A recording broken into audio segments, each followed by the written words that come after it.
ಇಂದು ಸೀತಾರಾಮ್ ಅವರ ಮನೆಯಲ್ಲಿ ಎಲ್ಲೆಡೆ ಸಂತೋಷದ ವಾತಾವರಣ ಇದ್ದಿತು. ಅದಕ್ಕೆ ಕಾರಣವೂ ಇದ್ದಿತು. ಅವರ ಮಗಳು ರಕ್ಷಾಳ ಮದುವೆ ನಡೆಯುತ್ತಿತ್ತು. ವರ ಮೋಹಿತ್ ಈಗಾಗಲೇ ಮದುವೆ ಮಂಟಪಕ್ಕೆ ಬಂದಿದ್ದನು. ಸ್ವಲ್ಪ ಸಮಯದ ನಂತರ ರಕ್ಷಾ ಕೂಡ ಹಾರ ಬದಲಾಯಿಸುವ ಶಾಸ್ತ್ರಕ್ಕಾಗಿ ವೇದಿಕೆಗೆ ಬಂದಳು. ಆಗ ಮೋಹಿತ್ ನಿಧಾನವಾಗಿ ಅವಳ ಕಿವಿಯಲ್ಲಿ, ನೋಡು ರಕ್ಷಾ, ನಿನ್ನ ಅಪ್ಪನಿಗೆ ಹೇಳು, ನನಗೆ ಹೊಸ ಇನ್ನೋವಾ ಕಾರ್ ಕೊಟ್ಟರೆ ಮಾತ್ರ ಹಾರ ಬದಲಾಯಿಸುವ ಶಾಸ್ತ್ರ ನಡೆಯುತ್ತದೆ, ಇಲ್ಲವಾದರೆ ಈ ಮದುವೆಯನ್ನು ಮರೆತು ಬಿಡು ಅಂತ ಹೇಳಿದ. ಕೊನೆಯ ಕ್ಷಣದಲ್ಲಿ ಮೋಹಿತ್ ತನ್ನ ಷರತ್ತನ್ನು ರಕ್ಷಾಳ ಮುಂದೆ ಇಟ್ಟನು. ಇದನ್ನು ಕೇಳಿದ ರಕ್ಷಾಳಿಗೆ ದೊಡ್ಡ ಆಘಾತವಾಯಿತು. ಅವಳು ಆಶ್ಚರ್ಯದಿಂದ ಅವನತ್ತ ನೋಡುತ್ತಾ, ಮೋಹಿತ್, ನೀನು ಏನು ಹೇಳುತ್ತಿದ್ದೀಯಾ? ಇದು ಹೇಗೆ ಸಾಧ್ಯ? ನನ್ನ ಅಪ್ಪ ಈಗಾಗಲೇ ಮದುವೆಗೆ ತುಂಬ ಖರ್ಚು ಮಾಡಿದ್ದಾರೆ, ಅದರ ಜೊತೆಗೆ ಬೈಕ್ ಕೂಡ ಕೊಡುತ್ತಿದ್ದಾರೆ ಅಲ್ಲವೇ ಅಂತ ಕೇಳಿದಳು. ಅದಕ್ಕೆ ಮೋಹಿತ್ ಅವಳ ಮಾತನ್ನು ಮಧ್ಯದಲ್ಲೇ ನಿಲ್ಲಿಸಿ, ಅಯ್ಯೋ, ಇವತ್ತಿನ ಕಾಲದಲ್ಲಿ ಭಿಕ್ಷಕನು ತನ್ನ ಮಗಳಿಗೆ ಬೈಕ್ ಕೊಡುತ್ತಾನೆ. ನೀವು ಕನಿಷ್ಠ ನನ್ನ ಕೆಲಸದ ಬಗ್ಗೆ ಆದರೂ ಯೋಚಿಸಬೇಕಲ್ಲ. ನಾನು ಒಂದು ಮಲ್ಟಿನ್ಯಾಷನಲ್ ಕಂಪನಿಯಲ್ಲಿ ಕೆಲಸ ಮಾಡುತ್ತೇನೆ. ನನಗೆ ಬೈಕ್ ಉಡುಗೊರೆಯಾಗಿ ಕೊಡಲು ನಿಮಗೆ ನಾಚಿಕೆ ಆಗುವುದಿಲ್ಲವೇ ಎಂದು ಹೇಳಿದ. ಅವನ ಮಾತು ಕೇಳಿ ರಕ್ಷಾಳಿಗೆ ಕೋಪ ಬಂದಿತು. ಆಗ ಅವಳು, ಹೌದಾ, ನೀನು ಮಲ್ಟಿನ್ಯಾಷನಲ್ ಕಂಪನಿಯಲ್ಲಿ ಕೆಲಸ ಮಾಡುತ್ತಿದ್ದೀಯಲ್ವಾ? ಹಾಗಿದ್ದರೆ ನೀನೇ ಕಾರು ಕೊಂಡುಕೊಳ್ಳಬಹುದಲ್ಲ, ಏಕೆ ಭಿಕ್ಷಕನಂತೆ ಕೇಳುತ್ತಿದ್ದೀಯಾ ಅಂತ ಹೇಳಿದಳು. ಇದನ್ನು ಕೇಳಿದ ತಕ್ಷಣ ಮೋಹಿತ್ ಕೋಪದಿಂದ, ನನಗೆ ಭಿಕ್ಷುಕ ಎಂದು ಹೇಳುವ ಧೈರ್ಯ ನಿನಗೆ ಹೇಗೆ ಬಂದಿತು? ಮೊದಲೇ ಒಮ್ಮೆ ನಿನ್ನ ನಿಶ್ಚಿತಾರ್ಥ ಮುರಿದು ಹೋಗಿತ್ತು. ಅದು ಗೊತ್ತಿದ್ದರೂ ನಾನು ನಿನ್ನನ್ನು ಮದುವೆಯಾಗುತ್ತಿದ್ದೇನೆ, ನಿಮ್ಮ ಕುಟುಂಬದ ಮೇಲೆ ಉಪಕಾರ ಮಾಡುತ್ತಿದ್ದೇನೆ ಎಂದು ಹೇಳಿದ. ಆ ಮಾತು ಕೇಳಿದ ರಕ್ಷಾಳ ಮನಸ್ಸು ಸಂಪೂರ್ಣ ಮುರಿದು ಹೋಯಿತು. ಅವಳ ಕಣ್ಣು ತನ್ನ ಅಪ್ಪನ ಕಡೆ ತಿರುಗಿತು. ಅವರು ಅತಿಥಿಗಳಿಗಾಗಿ ಓಡಾಡುತ್ತಾ ಎಲ್ಲ ಕೆಲಸಗಳನ್ನು ಮಾಡುತ್ತಿದ್ದರು. ಮೋಹಿತ್ ಮತ್ತೆ ಮುಂದುವರೆದು, ಏನು ಯೋಚಿಸುತ್ತಿದ್ದೀಯಾ? ಬೇಗ ನಿನ್ನ ಅಪ್ಪನಿಗೆ ಹೇಳು, ಇಲ್ಲವಾದರೆ ಈಗಲೇ ಈ ಮದುವೆಯನ್ನು ಮುರಿದು ಬಿಡುತ್ತೇನೆ ಅಂತ ಹೇಳಿದ. ಇದನ್ನು ಕೇಳಿ ರಕ್ಷಾಳ ಕಣ್ಣ ಮುಂದೆ ಕತ್ತಲೆ ಕವಿದಂತಾಯಿತು. ಒಮ್ಮೆ ಹಿಂದೆ ನಡೆದಿದ್ದ ಘಟನೆ ಮತ್ತೆ ನಡೆಯಲಿದೆಯೇ ಎಂಬ ಭಯ ಅವಳನ್ನು ಕಾಡಿತು. ಅವಳು ಪರಿಸ್ಥಿತಿಯನ್ನು ಸುಧಾರಿಸಲು, ಸದ್ಯಕ್ಕೆ ಶಾಂತವಾಗಿರು, ನಂತರ ನಾನು ಅಪ್ಪನಿಗೆ ಹೇಳುತ್ತೇನೆ ಎಂದಳು. ಅದನ್ನು ಕೇಳಿದ ಮೋಹಿತ್ ಕೋಪದಿಂದ ತನ್ನ ತಲೆಯ ಮೇಲಿದ್ದ ಬಾಸಿಂಗವನ್ನು ತೆಗೆದು ಎಸೆದು, ನಿನಗೆ ಒಂದು ಸಲ ಹೇಳಿದರೆ ಅರ್ಥವಾಗುವುದಿಲ್ಲವೇ? ಹೊಸ ಇನ್ನೋವಾ ಕಾರ್ ಸಿಕ್ಕರೆ ಮಾತ್ರ ಈ ಮದುವೆ ನಡೆಯುತ್ತದೆ ಎಂದು ಜೋರಾಗಿ ಕೂಗಿದ. ಗದ್ದಲ ಕೇಳಿ ಅಲ್ಲಿದ್ದ ಎಲ್ಲರೂ ಆ ಕಡೆ ನೋಡತೊಡಗಿದರು. ರಕ್ಷಾಳ ಮನೆಯವರು ತಕ್ಷಣವೇ ವೇದಿಕೆಗೆ ಬಂದರು ಮತ್ತು ಆಗ ಸೀತಾರಾಮ್ ಅವರು, ಏನಾಯಿತು ಅಳಿಯಂದಿರೆ ಅಂತ ಕೇಳಿದರು. ಅದಕ್ಕೆ ಮೋಹಿತನು, ಈಗಲೇ ನನಗೆ ಹೊಸ ಇನ್ನೋವಾ ಕಾರ್ ಬೇಕು, ಆಗ ಮಾತ್ರ ಮದುವೆ ನಡೆಯುತ್ತದೆ, ಇಲ್ಲವಾದರೆ ನಡೆಯುವುದಿಲ್ಲ ಎಂದು ಹೇಳಿದ. ಅವನ ಮಾತು ಕೇಳಿ ಅಲ್ಲಿದ್ದ ಎಲ್ಲರೂ ಬೆಚ್ಚಿಬಿದ್ದರು.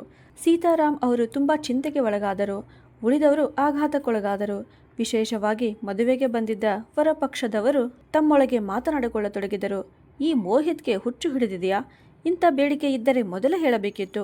ಈಗ ಕೊನೆಯ ಕ್ಷಣದಲ್ಲಿ ಹೇಳಿ ತಾನೂ ಹೊಡೆಸಿಕೊಳ್ಳುತ್ತಾನೆ, ನಮ್ಮನ್ನು ಸಂಕಷ್ಟಕ್ಕೆ ಸಿಲುಕಿಸುತ್ತಾನೆ ಅಂತ. ಎಲ್ಲರೂ ಮೋಹಿತ್ಗೆ ಎಷ್ಟೇ ಹೇಳಿದರೂ ಅವನು ತನ್ನ ಮಾತಿನಿಂದ ಹಿಂದೆ ಸರಿಯಲಿಲ್ಲ.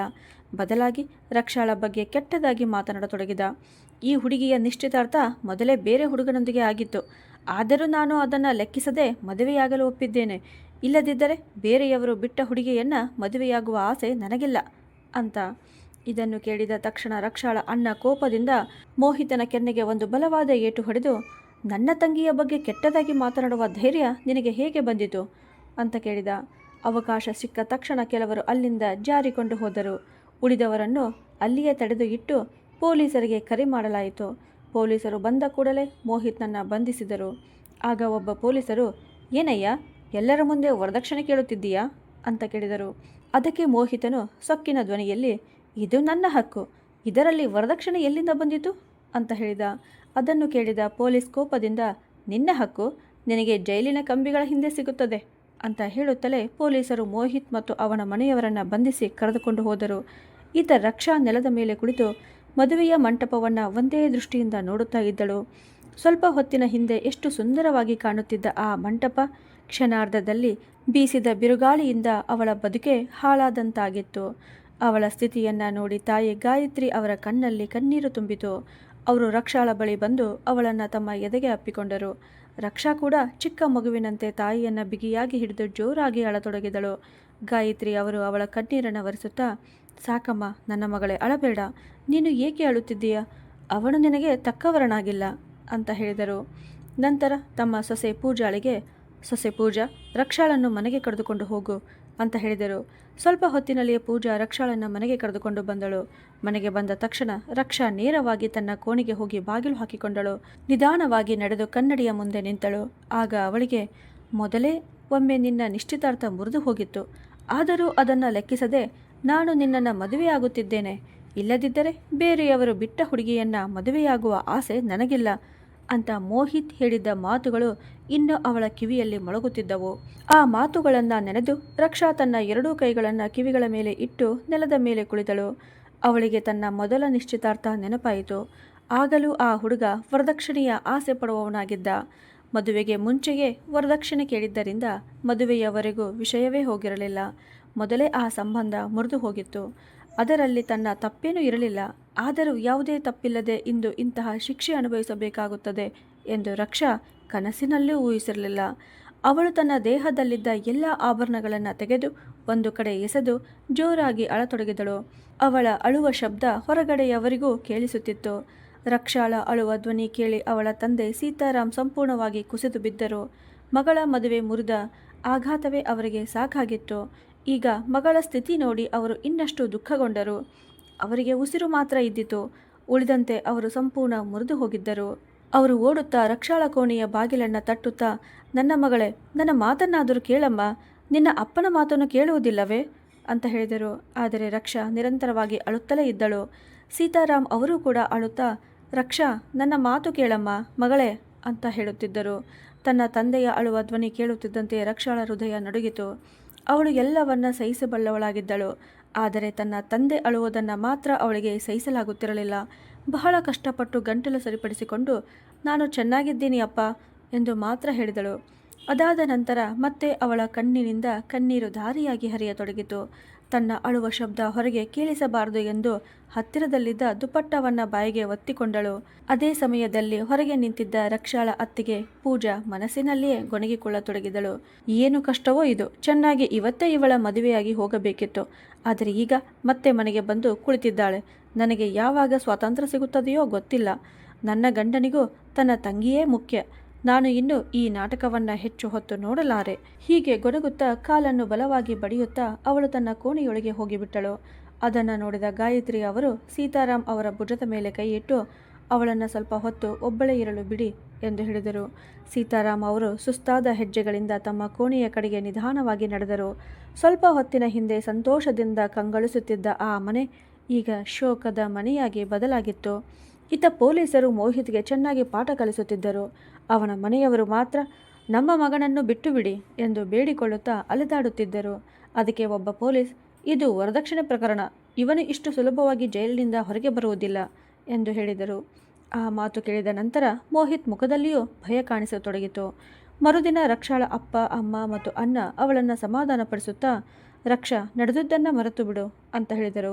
ತೋರಿಕೆಗೆ ರಕ್ಷಾಳ ಅತ್ತಿಗೆ ಪೂಜಾ ಕೂಡ ಅವಳ ಬಳಿ ಬಂದು ಎಲ್ಲವನ್ನ ಮರೆತು ಮತ್ತೆ ಕೆಲಸಕ್ಕೆ ಹೋಗು ಎಂದು ಸಮಾಧಾನ ಹೇಳಿದಳು. ಆದರೆ ಅವಳಿಗೆ ನಿಜವಾಗಿ ರಕ್ಷಾಳ ಬಗ್ಗೆ ಕಾಳಜಿ ಇರಲಿಲ್ಲ. ರಕ್ಷಾ ಸಂಪಾದಿಸುವ ಹಣದ ಮೇಲೆಯೇ ಅವಳ ಕಣ್ಣು ಇದ್ದಿತು. ಹೀಗೆ ನಿಧಾನವಾಗಿ 1 ವಾರ ಕಳೆಯಿತು. ಒಂದು ದಿನ ಪೂಜಾ ಅಡುಗೆ ಮನೆಯಲ್ಲಿ ಉಪಹಾರ ತಯಾರಿಸುತ್ತಾ ಮನಸ್ಸಿನಲ್ಲೇ ಗೊಣಗಿಕೊಳ್ಳುತ್ತಿದ್ದಳು. ಈ ರಕ್ಷಾಳದು ಕೂಡ ದೊಡ್ಡ ನಾಟಕ. ಮಹಾರಾಣಿಯಂತೆ ತನ್ನ ಕೋಣೆಯಲ್ಲಿ ಆರಾಮವಾಗಿ ಕುಳಿತಿದ್ದಾಳೆ, ನಾನು ಮಾತ್ರ ಇಲ್ಲಿ ಕೆಲಸ ಮಾಡಿ ಸಾಯುತ್ತಿದ್ದೇನೆ ಅಂತ. ಅಷ್ಟರಲ್ಲಿ ಗಾಯತ್ರಿಯವರು ಅಡುಗೆ ಮನೆಗೆ ಬಂದು, ಪೂಜಾ ಮಗಳೇ, ಉಪಹಾರ ಆಯಿತಾ? ಕೊಡು, ನಾನು ರಕ್ಷಾಳಿಗೆ ತಿನ್ನಿಸಿ ಬರುತ್ತೇನೆ ಎಂದು ಹೇಳುತ್ತಾ ತಟ್ಟೆಯನ್ನು ಕೈಗೆತ್ತಿಕೊಂಡರು. ತಕ್ಷಣ ಪೂಜಾ ಅವರ ಕೈಯಿಂದ ತಟ್ಟೆಯನ್ನು ತೆಗೆದುಕೊಂಡು, ಕೊಡಿಯತ್ತೆ, ನಾನು ರಕ್ಷಾಳಿಗೆ ಕೊಡುತ್ತೇನೆ. ಬಹುಶಃ ನನ್ನ ಜೊತೆ ಸ್ವಲ್ಪ ಮಾತನಾಡಿದರೆ ಅವಳ ಮನಸ್ಸು ಹಗುರಾಗಬಹುದು ಎಂದಳು. ಅದಕ್ಕೆ ಗಾಯತ್ರಿಯವರು, ಹೌದು, ಅದು ಒಳ್ಳೆಯದು ಎಂದು ಹೇಳಿದರು. ಪೂಜಾ ಉಪಹಾರದ ತಟ್ಟೆಯನ್ನು ಹಿಡಿದು ರಕ್ಷಾಳ ಕೋಣೆಯ ಕಡೆ ಹೋಗುತ್ತಾ ಮನಸ್ಸಿನಲ್ಲಿಯೇ, ನಿನಗೆ ಈಗ ನಾನು ಆರಾಮ ಮಾಡಿಸುತ್ತೇನೆ, ದೊಡ್ಡ ಮಹಾರಾಣಿಯಂತೆ ಇದ್ದೀಯಲ್ಲ ಎಂದುಕೊಂಡಳು. ಕೋಣೆಯೊಳಗೆ ಹೋಗಿ ಪ್ರೀತಿಯ ನಾಟಕ ಮಾಡುತ್ತಾ ಪೂಜಾಳು, ಇಗೋ ರಕ್ಷಾ, ನಿನ್ನ ಉಪಹಾರ. ಎಷ್ಟು ಬಲಹೀನಲಾಗಿದ್ದೀಯಾ? ಏನಾಗಬೇಕಿತ್ತೋ ಅದು ಆಗಿದೆ. ಇನ್ನೆಷ್ಟು ದಿನ ಅದನ್ನೇ ಹಿಡಿದುಕೊಂಡು ಕುಳಿತುಕೊಳ್ಳುತ್ತೀಯಾ? ಒಂದಲ್ಲ ಒಂದು ದಿನ ಮುಂದೆ ಸಾಗಲೇಬೇಕು ಅಲ್ಲವೇ? ಬಾ, ಮೊದಲು ಉಪಹಾರ ಮಾಡು ಅಂತ ಹೇಳಿದಳು. ಹೀಗೆ ಹೇಳಿ ಅವಳು ಉಪಹಾರದ ತಟ್ಟೆಯನ್ನು ರಕ್ಷಾಳ ಮುಂದೆ ಇಟ್ಟಳು. ರಕ್ಷಾ ಒಂದು ತುತ್ತು ಮುರಿದು ತಿನ್ನಲು ಹೋಗುತ್ತಿದ್ದಂತೆ ಪೂಜಾ ಮತ್ತೆ ಚುಚ್ಚುವ ಧ್ವನಿಯಲ್ಲಿ, ಇನ್ನೆಷ್ಟು ದಿನ ಹೀಗೆ ಮನೆಯಲ್ಲೇ ಕುಳಿತಿರುತ್ತೀಯಾ ರಕ್ಷಾ? ನೋಡು, ನಿನ್ನ ಮದುವೆಗಾಗಿ ಎಷ್ಟು ಖರ್ಚಾಗಿದೆ. ಮದುವೆಯೂ ಆಗಲಿಲ್ಲ, ಆದರೆ ಖರ್ಚು ಆಗಿದೆ ಅಲ್ಲವೇ? ಮಾವನಿಗೆ ಬರುವ ಪಿಂಚಣಿಯಿಂದ ಮನೆಯ ಖರ್ಚು ನಡೆಯುವುದೇ ದೊಡ್ಡ ವಿಷಯ. ಅದರಲ್ಲಿ ನಿನ್ನ ಅಣ್ಣ ಇನ್ನೆಷ್ಟು ಹೊರೆ ಹೊರುತ್ತಾನೆ? ಈಗಾಗಲೇ ಎಷ್ಟೋ ಖರ್ಚು ಮಾಡಿದ್ದಾರೆ. ಆದರೆ ನೀನು ಮಾತ್ರ ಮತ್ತೆ ಕೆಲಸಕ್ಕೆ ಹೋಗುವ ಮಾತೇ ಮಾಡುತ್ತಿಲ್ಲ ಅಂತ ಹೇಳಿದಳು. ಅತ್ತಿಗೆಯ ಮಾತುಗಳು ರಕ್ಷಾಳ ಹೃದಯಕ್ಕೆ ಬಾಣದಂತೆ ಚುಚ್ಚಿದವು. ಅವಳು ನಿಧಾನ ಸ್ವರದಲ್ಲಿ, ಸಾಕು ಅತ್ತಿಗೆ, ನಾನು ಈಗಲೇ ಹೊರಡುತ್ತೇನೆ ಎಂದಳು. ಹೀಗೆ ಹೇಳಿ ಕೈಯಲ್ಲಿದ್ದ ತುತ್ತನ್ನು ಮತ್ತೆ ತಟ್ಟೆಯಲ್ಲಿ ಇಟ್ಟಳು. ಅಷ್ಟರಲ್ಲಿ ಪೂಜಾ ಬಲವಂತವಾಗಿ ಒಂದು ತುತ್ತನ್ನು ಅವಳ ಬಾಯಿಗೆ ಹಾಕುತ್ತಾ, ಅಯ್ಯೋ, ಮೊದಲು ಉಪಹಾರ ಮಾಡು, ಇಲ್ಲದಿದ್ದರೆ ನಂತರ ಅತ್ತಿಗೆ ಊಟವೇ ಕೊಡಲಿಲ್ಲ ಎಂದು ಹೇಳುತ್ತೀಯಲ್ಲ ಎಂದಳು. ಹೀಗೆ ಹೇಳಿ ವ್ಯಂಗ್ಯವಾಗಿ ನಗುತ್ತಾ ಅಲ್ಲಿಂದ ಹೊರಟು ಹೋದಳು. ಸ್ವಲ್ಪ ಸಮಯದ ನಂತರ ರಕ್ಷಾ ಮಂಕಾದ ಮುಖದೊಂದಿಗೆ ತನ್ನ ಪರ್ಸನ್ನು ತೆಗೆದುಕೊಂಡು ಮನೆಯಿಂದ ಹೊರಟಳು. ಅಷ್ಟರಲ್ಲಿ ಹಿಂದಿನಿಂದ ಗಾಯತ್ರಿಯವರು ರಕ್ಷಾ ಮಗಳೇ ಎಂದು ಕರೆಯಲು ಆರಂಭಿಸಿದರು. ಆದರೆ ಅವರು ಅಷ್ಟೇ ಹೇಳುವಷ್ಟರಲ್ಲಿ ಪೂಜಾ ಮಧ್ಯೆ ಮಾತು ಹಿಡಿದು, ಅತ್ತೆ, ರಕ್ಷಾ ಕೆಲಸಕ್ಕೆ ಹೋಗುತ್ತಿದ್ದಾಳೆ. ಮನೆಯಲ್ಲಿ ಕೂತಿದ್ದರೆ ಅದೇ ವಿಚಾರಗಳು ನೆನಪಾಗುತ್ತಿರುತ್ತವೆ ಅಂತ ಹೇಳುತ್ತಿದ್ದಳು ಎಂದಳು. ರಕ್ಷಾ ಈ ರೀತಿ ಏನು ಹೇಳದೆ ಹೊರಟು ಹೋದದ್ದು ಗಾಯತ್ರಿ ಅವರಿಗೆ ತುಂಬ ವಿಚಿತ್ರವಾಗಿ ಅನಿಸಿತು. ಆದರೆ ಗಾಯತ್ರಿ ಅವರು ಏನು ಮಾತನಾಡಲಿಲ್ಲ. ಈತ ರಕ್ಷಾ ಸ್ವಲ್ಪ ದೂರ ನಡೆಯುವಷ್ಟರಲ್ಲಿ ಕೆಲವು ಮಹಿಳೆಯರ ಮಾತುಗಳು ಅವಳ ಕಿವಿಗೆ ಬಿದ್ದವು. ಒಬ್ಬ ಮಹಿಳೆ ಹೇಳಿದಳು, ಅಯ್ಯೋ, ಇವಳು ರಕ್ಷಾ ಅಲ್ಲವೇ? ಇವಳ ಮದುವೆ ಆಗಿಬಿಟ್ಟಿತ್ತಲ್ಲವೇ ಅಂತ. ಅದಕ್ಕೆ ಇನ್ನೊಬ್ಬಳು, ಎಲ್ಲಿ ಆಯಿತು ಮದುವೆ? ನೀನು ನಿನ್ನ ತವರು ಮನೆಗೆ ಹೋಗಿದ್ದೆ ಅಲ್ವಾ? ಅದಕ್ಕೆ ನಿನಗೆ ಗೊತ್ತಿಲ್ಲ. ಇವಳ ಜೊತೆ ತುಂಬ ಕೆಟ್ಟದ್ದೂ ಆಗಿದೆ ಎಂದು ಹೇಳುತ್ತಾ ನಡೆದದ್ದನ್ನೆಲ್ಲ ವಿವರವಾಗಿ ಹೇಳತೊಡಗಿದಳು. ನಂತರ ಅವಳು, ಮೊದಲೇ ಒಮ್ಮೆ ಇವಳ ನಿಶ್ಚಿತಾರ್ಥವು ಮುರಿದು ಹೋಗಿತ್ತು ಅಲ್ವಾ? ಖಂಡಿತ ಇವಳಲ್ಲೇನೋ ಸಮಸ್ಯೆ ಇರಬೇಕು. ಆದರೆ ಇವರು ಮಾತ್ರ ಹುಡುಗನ ಮನೆಯವರ ಮೇಲೆ ದೋಷ ಹಾಕುತ್ತಾರೆ ಅಂತ ಹೇಳಿದಳು. ಇನ್ನೊಬ್ಬ ಮಹಿಳೆ ವ್ಯಂಗ್ಯವಾದ ಧ್ವನಿಯಲ್ಲಿ, ಇವಳ ಅದೃಷ್ಟವೇ ಕೆಟ್ಟದ್ದು. ಕನಿಷ್ಠ ಕೈಯಲ್ಲಿರುವ ಮೆಹಂದಿ ಒಣಗುವವರೆಗೂ ಮನೆಯಿಂದ ಹೊರಗೆ ಬರಬಾರದಿತ್ತು. ಇಷ್ಟು ಬೇಗ ಹೊರಗೆ ಬರಬೇಕಾದ ಅವಶ್ಯಕತೆ ಏನಿತ್ತು ಅಂತ ಹೇಳಿದಳು. ಆ ಮಾತುಗಳನ್ನು ಕೇಳಿದ ರಕ್ಷಾಳಿಗೆ ಒಂದೊಂದು ಹೆಜ್ಜೆ ಇಡುವುದೇ ಕಷ್ಟ ಆಗತೊಡಗಿತು. ಬಹಳ ಕಷ್ಟಪಟ್ಟು ತನ್ನನ್ನು ತಾನು ಸಮಾಧಾನಪಡಿಸಿಕೊಂಡು ವೇಗವಾಗಿ ಮುಂದೆ ನಡೆತೊಡಗಿದಳು. ಇತ್ತ 1 ವಾರ ಕಳೆದರೂ ಮೋಹಿತ್ ಇನ್ನೂ ಜೈಲಿನಲ್ಲಿ ಇದ್ದನು.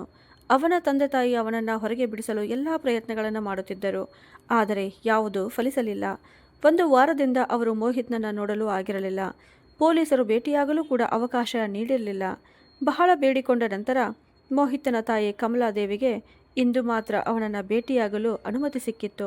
ಸ್ವಲ್ಪ ಹೊತ್ತಿನ ನಂತರ ಮೋಹಿತ್ ನಿಧಾನವಾಗಿ ನಡೆದು ತಾಯಿಯ ಬಳಿ ಬಂದನು. ಅವನ ಸ್ಥಿತಿ ನೋಡಿದ ತಕ್ಷಣ ಕಮಲಾದೇವಿ ಜೋರಾಗಿ ಅಳತೊಡಗಿದರು. ಅವರು ಅಳುತ್ತಾ, ಮಗನೇ, ನೀನು ಏನು ಮಾಡಿಬಿಟ್ಟೆ? ನಿನ್ನ ಒಂದು ತಪ್ಪಿನಿಂದ ನಿನ್ನ ಇಡೀ ಜೀವನವನ್ನೇ ಹಾಳು ಮಾಡಿಕೊಂಡೆ. ನಿನಗೆ ಯಾವುದರ ಕೊರತೆ ಇತ್ತು? ಕಾರನ್ನು ನೀನೇ ಕಂಡುಕೊಳ್ಳಬಹುದಿತ್ತಲ್ಲ. ಹಾಗಿದ್ದರೂ ಎಲ್ಲರ ಮುಂದೆ ಭಿಕ್ಷುಕನಂತೆ ವರದಕ್ಷಿಣೆ ಕೇಳುವ ಅವಶ್ಯಕತೆ ಏನಿತ್ತು? ಎಲ್ಲವೂ ಎಷ್ಟು ಚೆನ್ನಾಗಿ ನಡೆಯುತ್ತಿತ್ತು. ರಕ್ಷಾಳಂತಹ ಸುಂದರ ಮತ್ತು ಒಳ್ಳೆಯ ಹುಡುಗಿ ನಿನ್ನ ಜೀವನ ಸಂಗಾತಿ ಆಗಲಿದ್ದಳು. ಆದರೆ ನೀನು ಎಲ್ಲವನ್ನ ಕಳೆದುಕೊಂಡೆ. ನಿನ್ನ ಜೀವನದ ಜೊತೆಗೆ ಆ ಹುಡುಗಿಯ ಜೀವನವನ್ನು ಹಾಳು ಮಾಡಿಬಿಟ್ಟೆ ಅಂತ ಹೇಳಿದರು. ಇದನ್ನು ಕೇಳಿದ ಮೋಹಿತ್ ತನ್ನ ತಂದೆಯ ಕಡೆ ನೋಡುತ್ತಾ, ಅಮ್ಮ, ನಾನು ಅಪ್ಪನ ಮಾತಿಗೆ ಕಟ್ಟುಬಿದ್ದೆ. ಇದೆಲ್ಲ ಮಾಡು ಎಂದು ಅಪ್ಪನೇ ಹೇಳಿದ್ದರು. ಹುಡುಗಿಯ ಮನೆಯವರಿಗೆ ಕೊನೆಯ ಕ್ಷಣದಲ್ಲಿ ಮದುವೆ ನಿಲ್ಲಬಾರದೆಂಬ ಅನಿವಾರ್ಯತೆ ಇರುತ್ತದೆ. ಆಗ ಏನು ಕೇಳಿದರೂ ಕೊಡುತ್ತಾರೆ ಎಂದು ಅಪ್ಪನೇ ಹೇಳಿದ್ದರು ಅಂತ ಹೇಳಿದನು. ಅದನ್ನು ಕೇಳಿದ ಕಮಲಾದೇವಿ ತಮ್ಮ ಗಂಡ ಉಮೇಶ್ ಅವರ ಕಡೆ ನೋಡಿದರು. ಅವರು ತಲೆ ತೆಗೆಸಿಕೊಂಡೇ ನಿಂತಿದ್ದರು. ಆಗ ಕಮಲಾದೇವಿ ಕೋಪದಿಂದ, ನೀವು ಇಷ್ಟು ಕೆಳಮಟ್ಟಕ್ಕೆ ಇಳಿಯುತ್ತೀರಿ ಎಂದು ನಾನು ಎಂದಿಗೂ ಊಹಿಸಿರಲಿಲ್ಲ. ಆದರೆ ಈಗ ನಿಮ್ಮ ಮಾತುಗಳ ಅರ್ಥ ನನಗೆ ಗೊತ್ತಾಯಿತು. ಆದರೂ ಇದರಲ್ಲಿ ತಪ್ಪು ನಿಮ್ಮೊಬ್ಬರದೇ ಇಲ್ಲ. ನನ್ನ ತಪ್ಪು ಇದೆ, ನನ್ನ ಮನೆಯವರ ತಪ್ಪೂ ಇದೆ. ವರ್ಷಗಳ ಹಿಂದೆ ನಮ್ಮ ಮದುವೆಯ ಸಮಯದಲ್ಲಿಯೂ ನೀವು ಹೀಗೆಯೇ ಅರ್ಧ ಸಪ್ತಪದಿಯಲ್ಲೇ ನಿಲ್ಲಿಸಿ ವರದಕ್ಷಿಣೆ ಕೇಳಿದ್ದೀರಿ. ಆಗಲೇ ನಿಮ್ಮನ್ನು ಹೊರಗೆ ತಳ್ಳಬೇಕಾಗಿತ್ತು. ಹಾಗೆ ಮಾಡಿದ್ದರೆ ಇಂದು ಈ ದಿನವನ್ನು ನೋಡಬೇಕಾಗುತ್ತಿರಲಿಲ್ಲ. ಅಂದು ನಡೆದದ್ದೇ ಈಗಲೂ ನಡೆಯುತ್ತದೆ ಎಂದು ನೀವು ಭಾವಿಸಿದ್ದೀರಿ. ಅದಕ್ಕಾಗಿಯೇ ನಿಮ್ಮ ಸ್ವಂತ ಮಗನ ಜೀವನವನ್ನೇ ನಿಮ್ಮ ಕೈಯಿಂದ ಹಾಳು ಮಾಡಿಬಿಟ್ಟಿದ್ದೀರಿ ಅಂತ ಹೇಳಿದರು. ಹೀಗೆ ಹೇಳುತ್ತಾ ಅಳುತ್ತಲೇ ಕಮಲಾದೇವಿ ಅಲ್ಲಿಂದ ಹೊರಟು ಹೋದರು. ಈಗ ಮೋಹಿತ್ಗೂ ತಾನು ಎಷ್ಟು ದೊಡ್ಡ ತಪ್ಪು ಮಾಡಿದ್ದೇನೆ ಎಂಬ ಅರಿವು ಆಗತೊಡಗಿತು. ಅವನು ತನ್ನ ತಂದೆ ಉಮೇಶ್ ಅವರ ಕಡೆ ದೂರು ಹೇಳುವಂತೆ ನೋಡಿದನು. ಆಗ ಉಮೇಶ್ ಅವನ ಕಣ್ಣನ್ನು ನೋಡದೆ, ನೀನು ಚಿಂತಿಸಬೇಡ ಮಗನೇ, ನಾನು ಏನಾದರೂ ಮಾಡುತ್ತೇನೆ. ಬೇಗ ನಿನ್ನನ್ನು ಜೈಲಿನಿಂದ ಹೊರಗೆ ತರುತ್ತೇನೆ ಎಂದು ಹೇಳಿ ಅವರು ಅಲ್ಲಿಂದ ಹೊರಟು ಹೋದರು. ಇತ್ತ ರಕ್ಷಾ ಆಫೀಸ್ಗೆ ತಲುಪುತ್ತಿದ್ದಳು. ಅವಳ ಮನಸ್ಸಿನಲ್ಲಿ ನೂರಾರು ಆಲೋಚನೆಗಳು ಓಡಾಡುತ್ತಿದ್ದವು. ಆ ಮಹಿಳೆಯರು ಹೇಳಿದ ಮಾತುಗಳು ಇನ್ನೂ ಅವಳ ಕಿವಿಯಲ್ಲಿ ಮೊಳಗುತ್ತಿದ್ದವು. ಅವಳಿಗೆ ತಕ್ಷಣವೇ ಹಿಂತಿರುಗಿ ಮನೆಗೆ ಹೋಗಬೇಕು ಎಂದು ಅನಿಸಿತು. ಆದರೆ ಅದೇ ಕ್ಷಣದಲ್ಲಿ ತನ್ನ ಅತ್ತಿಗೆ ಪೂಜಾ ಹೇಳಿದ್ದ ಮಾತುಗಳು ಅವಳಿಗೆ ನೆನಪಾದವು. ಹೇಗೋ ಧೈರ್ಯವನ್ನು ಕೂಡಿಸಿಕೊಂಡು ರಕ್ಷಾ ಆಫೀಸಿನ ಒಳಗೆ ಹೋದಳು. ಅವಳು ಊಹಿಸಿದ್ದೇ ನಡೆಯಿತು. ಆಫೀಸ್ನಲ್ಲಿದ್ದ ಎಲ್ಲ ಸಿಬ್ಬಂದಿಯ ಕಣ್ಣುಗಳು ರಕ್ಷಾಳ ಮೇಲೆಯೇ ಇದ್ದವು. ಜೊತೆಗೆ ಎಲ್ಲರೂ ತಮ್ಮೊಳಗೆ ಗುಸುಗುಸು ಮಾತನಾಡುತ್ತಿದ್ದರು. ಒಬ್ಬಳು ಹೇಳಿದಳು, ಅಯ್ಯೋ, ರಕ್ಷಾ ಇಷ್ಟು ಬೇಗ ಬಂದಳ? ಇವಳು 1 ತಿಂಗಳ ರಜೆ ತೆಗೆದುಕೊಂಡಿದ್ದಾಳಲ್ಲ ಅಂತ. ಇನ್ನೊಬ್ಬಳು ಹೇಳಿದಳು, ಮದುವೆಯೇ ಆಗಲಿಲ್ಲ ಅಂದ ಮೇಲೆ ಇನ್ನೂ ರಜಾ ಏಕೆ ಅಂತ. ರಕ್ಷಾ ಎಲ್ಲರ ಮಾತುಗಳನ್ನು ಲೆಕ್ಕಿಸದೆ ತನ್ನ ಜಾಗಕ್ಕೆ ಹೋಗಿ ಕುಳಿತಳು. ಅಷ್ಟರಲ್ಲಿ ಅಲ್ಲೇ ಕುಳಿತಿದ್ದ ಒಬ್ಬ ಯುವಕ, ಮೇಡಮ್, ನೀವು ಇಷ್ಟ ಬೇಗ ಹಿಂತಿರುಗಿದ್ದೀರಾ? ಮದುವೆಯಾದ ಮೇಲೆ ಸುತ್ತಾಡಲು ಹೋಗಲಿಲ್ಲವೇ ಅಂತ ಕೇಳಿದ. ಆ ಬಡವನಿಗೆ ನಿಜ ವಿಷಯ ಗೊತ್ತಿರಲಿಲ್ಲ. ಆದ್ದರಿಂದ ನೇರವಾಗಿ ಕೇಳಿಬಿಟ್ಟನು. ಅವನ ಮಾತು ಕೇಳಿ ಅಲ್ಲಿದ್ದ ಇಬ್ಬರು ಯುವಕರು ನಗುತ್ತಾ, ಮದುವೆಯಾಗಿದ್ದರೆ ತಾನೇ ಸುತ್ತಾಡಲು ಹೋಗುತ್ತಿದ್ದರು ಅಂತ ಹೇಳಿದರು. ಅಷ್ಟರಲ್ಲಿ ರಕ್ಷಾಳ ಸ್ನೇಹಿತಳೊಬ್ಬಳು ಆ ಹುಡುಗರನ್ನು ತರಾಟೆಗೆ ತೆಗೆದುಕೊಂಡು, ನಿಮ್ಮಿಬ್ಬರಿಗೂ ಸ್ವಲ್ಪವಾದರೂ ನಾಚಿಕೆ ಇರಬೇಕು, ಏನೇ ಆಗಿರಲಿ, ಅದರಲ್ಲಿ ರಕ್ಷಾಳ ತಪ್ಪೇನಿದೆ ಅಂತ ಹೇಳಿದಳು. ಅದಕ್ಕೆ ಆ ಹುಡುಗರು, ನಮ್ಮ ಮೇಲೇಕೆ ಸಿಟ್ಟಾಗುತ್ತಿದ್ದೀಯಾ? ಯಾರ ತಪ್ಪು ಯಾರ ತಪ್ಪಲ್ಲ ಎಂಬುದು ನಮಗೆ ಹೇಗೆ ಗೊತ್ತು? ನಾವು ಕೇಳಿದ್ದನ್ನೇ ಹೇಳುತ್ತಿದ್ದೇವೆ ಅಂತ ಹೇಳಿದರು. ಆಗ ರಕ್ಷಾಳ ಸ್ನೇಹಿತೆ, ಹಾಗಾದರೆ ಏನು ಕೇಳಿದ್ದೀರಿ? ಅದನ್ನು ನಾನು ಕೇಳಬೇಕು ಅಂತ ಕೇಳಿದಳು. ಅದಕ್ಕೆ ಅವರು, ರಕ್ಷಾಳಿಗೆ ಮೊದಲೇ ನಿಶ್ಚಿತಾರ್ಥ ಆಗಿತ್ತು. ಆ ವಿಷಯ ಹುಡುಗನಿಗೆ ಗೊತ್ತಾಯಿತು. ಅದಕ್ಕೆ ಅವನು ಮದುವೆಗೆ ನಿರಾಕರಿಸಿದ. ನಂತರ ತಮ್ಮ ಮಾನ ಉಳಿಸಿಕೊಳ್ಳಲು ರಕ್ಷಾಳ ಮನೆಯವರು ಹುಡುಗನ ಮೇಲೆ ಸುಳ್ಳು ವರದಕ್ಷಿಣೆ ಪ್ರಕರಣ ಹಾಕಿದ್ದಾರೆ ಅಂತ ಹೇಳಿದರು. ಆ ಮಾತು ಕೇಳುತ್ತಿದ್ದಂತೆ ರಕ್ಷಾ ಬೆಚ್ಚಿಬಿದ್ದಳು. ಅಲ್ಲಿದ್ದ ಎಲ್ಲರೂ ತನ್ನನ್ನೇ ನೋಡಿ ನಗುತ್ತಿದ್ದಾರೆ ಎಂಬ ಭಾವನೆ ಅವಳಿಗೆ ಬಂದಿತು. ಅದನ್ನು ಅವಳಿಂದ ಸಹಿಸಲಾಗಲಿಲ್ಲ. ತಕ್ಷಣ ತನ್ನ ಪರ್ಸನ್ನು ತೆಗೆದುಕೊಂಡು ಅಲ್ಲಿಂದ ಹೊರಟು ಹೋದಳು.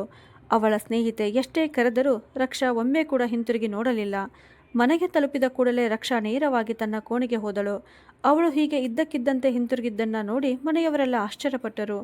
ವಿಶೇಷವಾಗಿ ಅತ್ತಿಗೆ ಪೂಜಾ ಮನಸ್ಸಿನಲ್ಲಿ ಯೋಚಿಸಿದಳು, ಇವಳು ಈಗಷ್ಟೇ ಹೋಗಿದ್ದಳು, ಇಷ್ಟು ಬೇಗ ಮತ್ತೆ ಬಂದಳಲ್ಲ, ಈ ಹುಡುಗಿಗೆ ಎಲ್ಲರೂ ತನ್ನ ಸೇವೆ ಮಾಡಬೇಕು ಎಂಬ ಅಭ್ಯಾಸವಾಗಿ ಬಿಟ್ಟಿದೆ ಅಂತ. ಅಷ್ಟರಲ್ಲಿ ರಕ್ಷಾಳ ತಂದೆ ತಾಯಿಯು ಅವಳ ಹಿಂದೆ ಕೋಣೆಗೆ ಹೋದರು. ರಕ್ಷಾ ತನ್ನ ತಂದೆಯನ್ನು ಬಿಗಿಯಾಗಿ ಅಪ್ಪಿಕೊಂಡು ಜೋರಾಗಿ ಅಳತೊಡಗಿದಳು. ನಂತರ ಆಫೀಸ್ನಲ್ಲಿ ನಡೆದ ಎಲ್ಲ ವಿಷಯವನ್ನು ಅವರಿಗೆ ಹೇಳಿದಳು. ಹೊರಗೆ ನಿಂತಿದ್ದ ಪೂಜಾ ಇದನ್ನೆಲ್ಲ ಕೇಳಿ ಮನಸ್ಸಿನಲ್ಲೇ ಯೋಚಿಸಿದಳು, ಎಲ್ಲವೂ ನೆಪಗಳು, ಕೆಲಸಕ್ಕೆ ಹೋಗಬೇಕಾಗುತ್ತದೆ ಅಂತ ನಾಟಕ ಮಾಡುತ್ತಿದ್ದಾಳೆ. ಇವಳ ಮಾತು ಕೇಳಿದರೆ ಇಡೀ ಜಗತ್ತೇ ಇವಳ ಹಿಂದೆ ಬಿದ್ದಿದೆ ಅನಿಸುತ್ತಿದೆ ಅಂತ. ಗಾಯತ್ರಿ ಅವರು ತಮ್ಮ ಮಗಳನ್ನು ಎದೆಗೆ ಅಪ್ಪಿಕೊಂಡು ಸಮಾಧಾನಪಡಿಸಿದರು. ಆದರೆ ಸೀತಾರಾಮ್ ಅವರಿಗೆ ಮಗಳ ಈ ಸ್ಥಿತಿ ನೋಡಲಾಗಲಿಲ್ಲ. ಅವರು ಭಾರವಾದ ಹೆಜ್ಜೆಗಳಿಂದ ಹೊರಗೆ ಆವರಣದ ಕಡೆಗೆ ನಡೆದು ಹೋದರು. ಅವರ ಹಿಂದೆ ಪೂಜಾ ಕೂಡ ಬಂದು ವ್ಯಂಗ್ಯವಾದ ಧ್ವನಿಯಲ್ಲಿ, ನೋಡಿದಿರಲ್ಲ ಮಾವ, ನಿಮ್ಮ ಹಠದ ಫಲ ಏನಾಯಿತೆಂದು. ನಾನು ಎಷ್ಟೋ ಬಾರಿ ಹೇಳಿದ್ದೆ, ರಕ್ಷಾಳ ಮದುವೆಯನ್ನು ನನ್ನ ತಮ್ಮನ ಜೊತೆಗೆ ಮಾಡಿಬಿಡಿ ಎಂದು. ಆದರೆ ನೀವು ನನ್ನ ಒಂದು ಮಾತನ್ನು ಕೇಳಲಿಲ್ಲ. ಅವನು ಹೆಚ್ಚು ಓದಿಲ್ಲ, ಅದರ ಮೇಲೆ ಕುಡಿತದ ಚಟವೂ ಇದೆ. ಅಂತಹವನಿಗೆ ನನ್ನ ಮಗಳನ್ನು ಕೊಡುವುದಕ್ಕಿಂತ ಅವಳನ್ನು ಜೀವನ ಪೂರ್ತಿ ಮನೆಯಲ್ಲೇ ಇಡುತ್ತೇನೆ, ಅವನಿಗೆ ಮಾತ್ರ ಮದುವೆ ಮಾಡಿಕೊಡುವುದಿಲ್ಲ ಎಂದು ಹೇಳಿದ್ದೀರಲ್ಲ. ಹಾಗಾದರೆ ಈಗ ಏನಾಯಿತು? ನಿಮ್ಮ ಮಗಳಿಗೆ ರಾಜಕುಮಾರನನ್ನೇ ಹುಡುಕಿದ್ದೀರಾ? ಈಗ ನೋಡಿರಿ, ಅವಳು ಶಾಶ್ವತವಾಗಿ ಮನೆಯಲ್ಲೇ ಕುಳಿತಿದ್ದಾಳೆ. ನನಗೆ ಒಂದು ಭಯ ಇದೆ, ಎಲ್ಲೋ ಇವಳು ಹುಚ್ಚಿಯಾಗಿ ಬಿಡುವಳೋ ಏನೋ ಅಂತ. ಇದಕ್ಕೆಲ್ಲ ಕಾರಣ ನೀವೇ ಮಾವ, ನೀವೇ ಮಾತ್ರ ಕಾರಣ. ಎಲ್ಲರೂ ನನ್ನ ಎದೆಯ ಮೇಲೆ ಕೂತು ಬದುಕುತ್ತಿರುವತ್ತಾಗಿದೆ ನನ್ನ ಬಾಳು. ಹೀಗೆ ಗೊಣಗುತ್ತಾ ಪೂಜಾ ಅಲ್ಲಿಂದ ಹೊರಟು ಹೋದಳು. ಅವಳ ಮಾತುಗಳು ನೇರವಾಗಿ ಸೀತಾರಾಮ್ ಅವರ ಹೃದಯಕ್ಕೆ ಬಿದ್ದವು. ಅವರಿಗೆ ಇದನ್ನೆಲ್ಲ ಸಹಿಸಲಾಗಲಿಲ್ಲ. ಅವರು ಮೊದಲಿನಿಂದಲೂ ಹೃದಯದ ರೋಗಿಯಾಗಿದ್ದರು. ಅವರು ಮುಂದಿನ ಕ್ಷಣವೇ ಎದೆ ಹಿಡಿದು ತೀವ್ರವಾಗಿ ನೆರಳುತ್ತಾ ನೆಲಕ್ಕೆ ಕುಸಿದು ಬಿದ್ದರು. ಧಡಾಮ್ ಎಂಬ ಶಬ್ದ ಮನೆಯ ಹೊರಗಡೆಯವರೆಗೂ ಕೇಳಿಸಿತು. ಆ ದೊಡ್ಡ ಶಬ್ದ ಕೇಳುತ್ತಿದ್ದಂತೆಯೇ ಮನೆಯಲ್ಲಿದ್ದವರೆಲ್ಲ ಬೆಚ್ಚಿಬಿದ್ದರು ಮತ್ತು ತಕ್ಷಣ ಆವರಣದ ಕಡೆ ಓಡಿದರು. ಆದರೆ ಅವರು ಒಳಗೆ ಬರುವಷ್ಟರಲ್ಲಿ ತುಂಬ ತಡವಾಗಿತ್ತು. ಸೀತಾರಾಮ್ ಅವರು ಪ್ರಜ್ಞೆ ಇಲ್ಲದೆ ನೆಲದ ಮೇಲೆ ಬಿದ್ದಿದ್ದರು. ಅಪ್ಪ ಎಂದು ರಕ್ಷಾ ಜೋರಾಗಿ ಕಿರುಚಿದಳು. ತಕ್ಷಣ ಅವರನ್ನು ಆಸ್ಪತ್ರೆಗೆ ಕರೆದೊಯ್ಯಲಾಯಿತು. ಇತ್ತ ಪೂಜಾ ಮಾತ್ರ ಮನಸ್ಸಿನೊಳಗೆ ಭಯದಿಂದ ನಡುಗುತ್ತಿದ್ದಳು. ನಾನು ಆಡಿದ ಕಟು ಮಾತುಗಳಿಂದಲೇ ಹೀಗೆ ಆಗಿದೆ ಎಂದು ಯಾರಿಗಾದರೂ ಗೊತ್ತಾದರೆ ಯಾರೂ ನನ್ನನ್ನು ಸುಮ್ಮನೆ ಬಿಡುವುದಿಲ್ಲ, ವಿಶೇಷವಾಗಿ ನನ್ನ ಗಂಡ ನನ್ನನ್ನು ಬಿಡುವುದಿಲ್ಲ ಅಂದುಕೊಂಡಳು. ಆದ್ದರಿಂದ ಅವಳು ಒಂದು ಮೂಲೆಯಲ್ಲಿ ನಿಂತು ಸುಳ್ಳು ಕಣ್ಣೀರು ಸುರಿಸಲಾರಂಭಿಸಿದಳು. ಸ್ವಲ್ಪ ಸಮಯದ ನಂತರ ವೈದ್ಯರು ಹೊರಗೆ ಬಂದು, ಕ್ಷಮಿಸಿ, ಆಸ್ಪತ್ರೆಗೆ ತಲುಪುವ ಮೊದಲೇ ಅವರು ಕೊನೆಯುಸಿರೆಳೆದಿದ್ದರು, ನಾವು ಏನು ಮಾಡಲು ಸಾಧ್ಯವಾಗಲಿಲ್ಲ ಅಂತ ಹೇಳಿದರು. ಆ ಮಾತು ಕೇಳಿದ ಕೂಡಲೇ ಎಲ್ಲರಿಗೂ ಮೇಲು ಮಿಂಚು ಬಡಿದಂತಾಯಿತು. ವಿಶೇಷವಾಗಿ ರಕ್ಷಾಳ ಮೇಲೆ. ಇಡೀ ಮನೆಯಲ್ಲಿ ಅವಳಿಗೆ ಅತ್ಯಂತ ಹತ್ತಿರವಾಗಿದ್ದ ವ್ಯಕ್ತಿ ಅಂದರೆ ಅವಳ ತಂದೆಯೇ ಆಗಿದ್ದರು. ತನ್ನ ಎಲ್ಲ ಸಂತೋಷ, ದುಃಖ, ಸಮಸ್ಯೆಗಳನ್ನು ಅವಳು ಮುಕ್ತವಾಗಿ ಅವರ ಬಳಿ ಹೇಳಿಕೊಳ್ಳುತ್ತಿದ್ದಳು. ಆದರೆ ಇಂದು ದೇವರು ಅವರನ್ನು ಅವಳಿಂದ ಕಿತ್ತುಕೊಂಡಿದ್ದ. ಮತ್ತೊಮ್ಮೆ ಎಲ್ಲ ಸಂಬಂಧಿಕರು ಮನೆಯಲ್ಲಿ ಸೇರಿದರು. ಜನರು ತಮ್ಮೊಳಗೆ ನಿಧಾನವಾಗಿ ಮಾತನಾಡುತ್ತಿದ್ದ ಮಾತುಗಳು ರಕ್ಷಾಳ ಕಿವಿಗೆ ಬೀಳತೊಡಗಿದವು. ಒಬ್ಬ ಮಹಿಳೆ ಹೇಳಿದಳು, ಅಯ್ಯೋ ದೇವರೇ, ಈ ಕುಟುಂಬಕ್ಕೆ ಏನೆಲ್ಲ ಕಷ್ಟಗಳು ಬಂದಿವೆ. ಮೊದಲು ರಕ್ಷಾಳ ಮದುವೆ ಮುರಿದು ಹೋಯಿತು, ಈಗ ಅವಳ ಅಪ್ಪ ಕೂಡ ಸಾವನ್ನಪ್ಪಿದ್ದರು, ಪಾಪ ರಕ್ಷಾ ಅಂತ. ಅದಕ್ಕೆ ಇನ್ನೊಬ್ಬಳು, ಪಾಪ ಅಂತ ಯಾರನ್ನು ಹೇಳುತ್ತಿದ್ದೀಯಾ? ಅವಳೇ ದೊಡ್ಡ ದುರಾದೃಷ್ಟವಂತೆ. ಇವೆಲ್ಲ ಆಗಲು ಅವಳೇ ಕಾರಣ.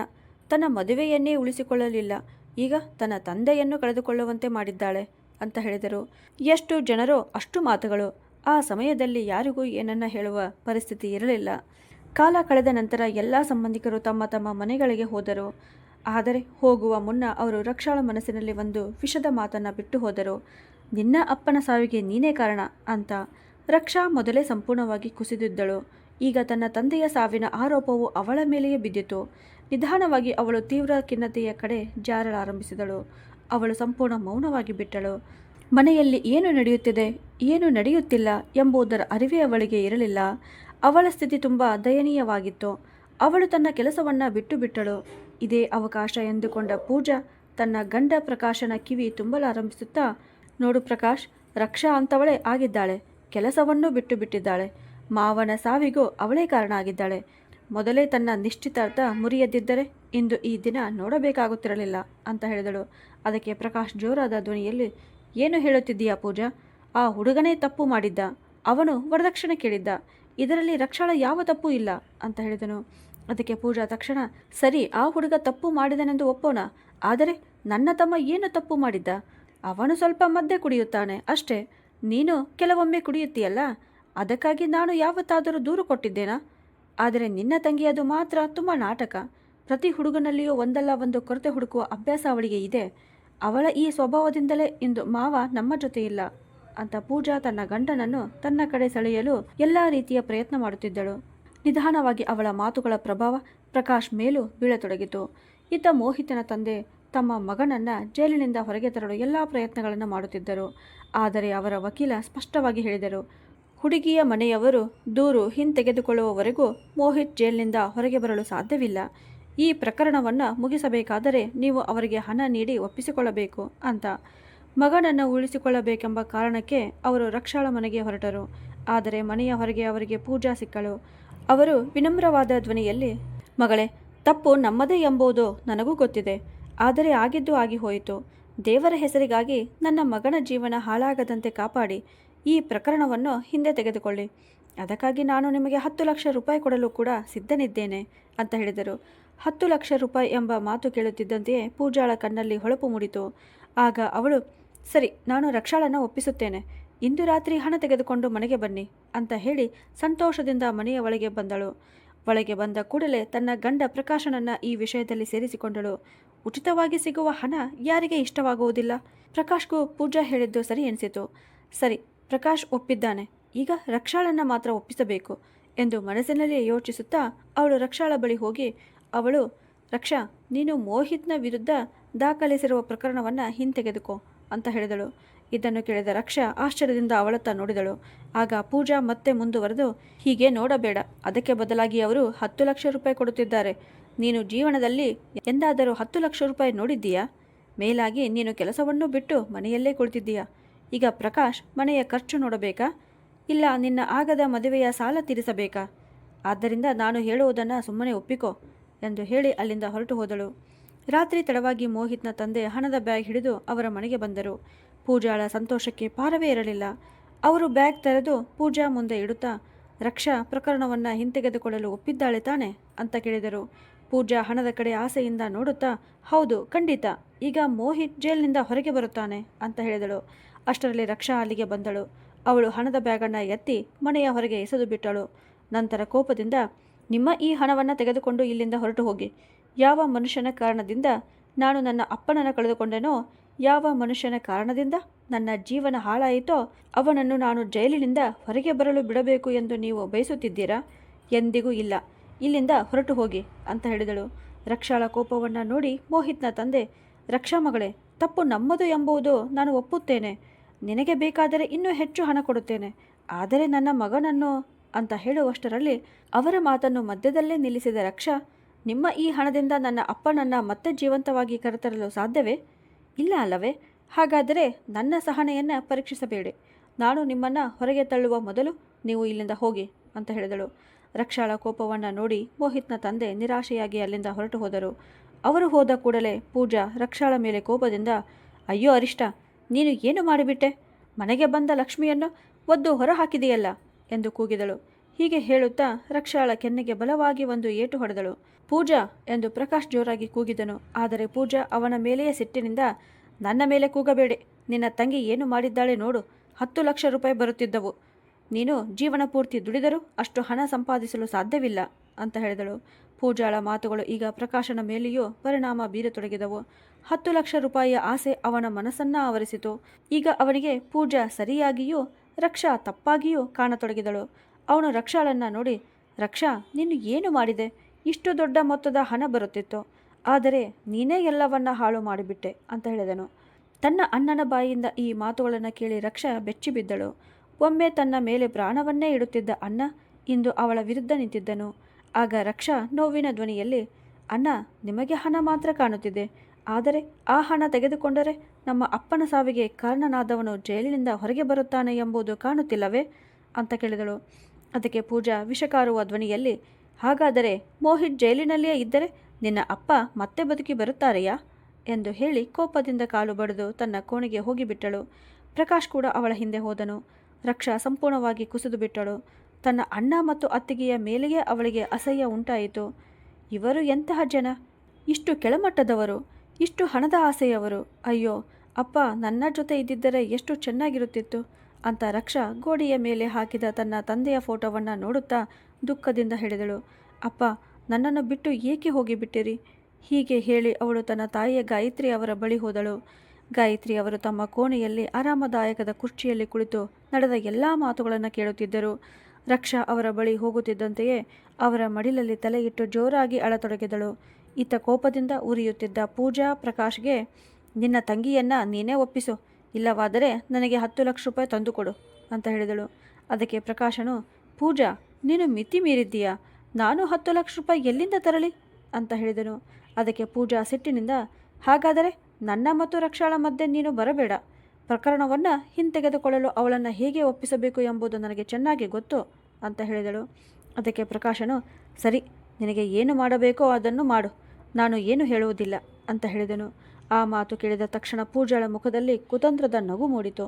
ಅವಳು ತಕ್ಷಣ ಮೋಹಿತ್ನ ತಂದೆಗೆ ಕರೆ ಮಾಡಿ, ಅಂಕಲ್, ಇಂದು ನಡೆದಿದ್ದಕ್ಕೆ ಕ್ಷಮಿಸಿ, ನನಗೆ 1 ವಾರ ಸಮಯ ಕೊಡಿ, ರಕ್ಷಾಳನ್ನು ನಾನು ಸ್ವತಃ ಒಪ್ಪಿಸುತ್ತೇನೆ ಅಂತ ಹೇಳಿದಳು.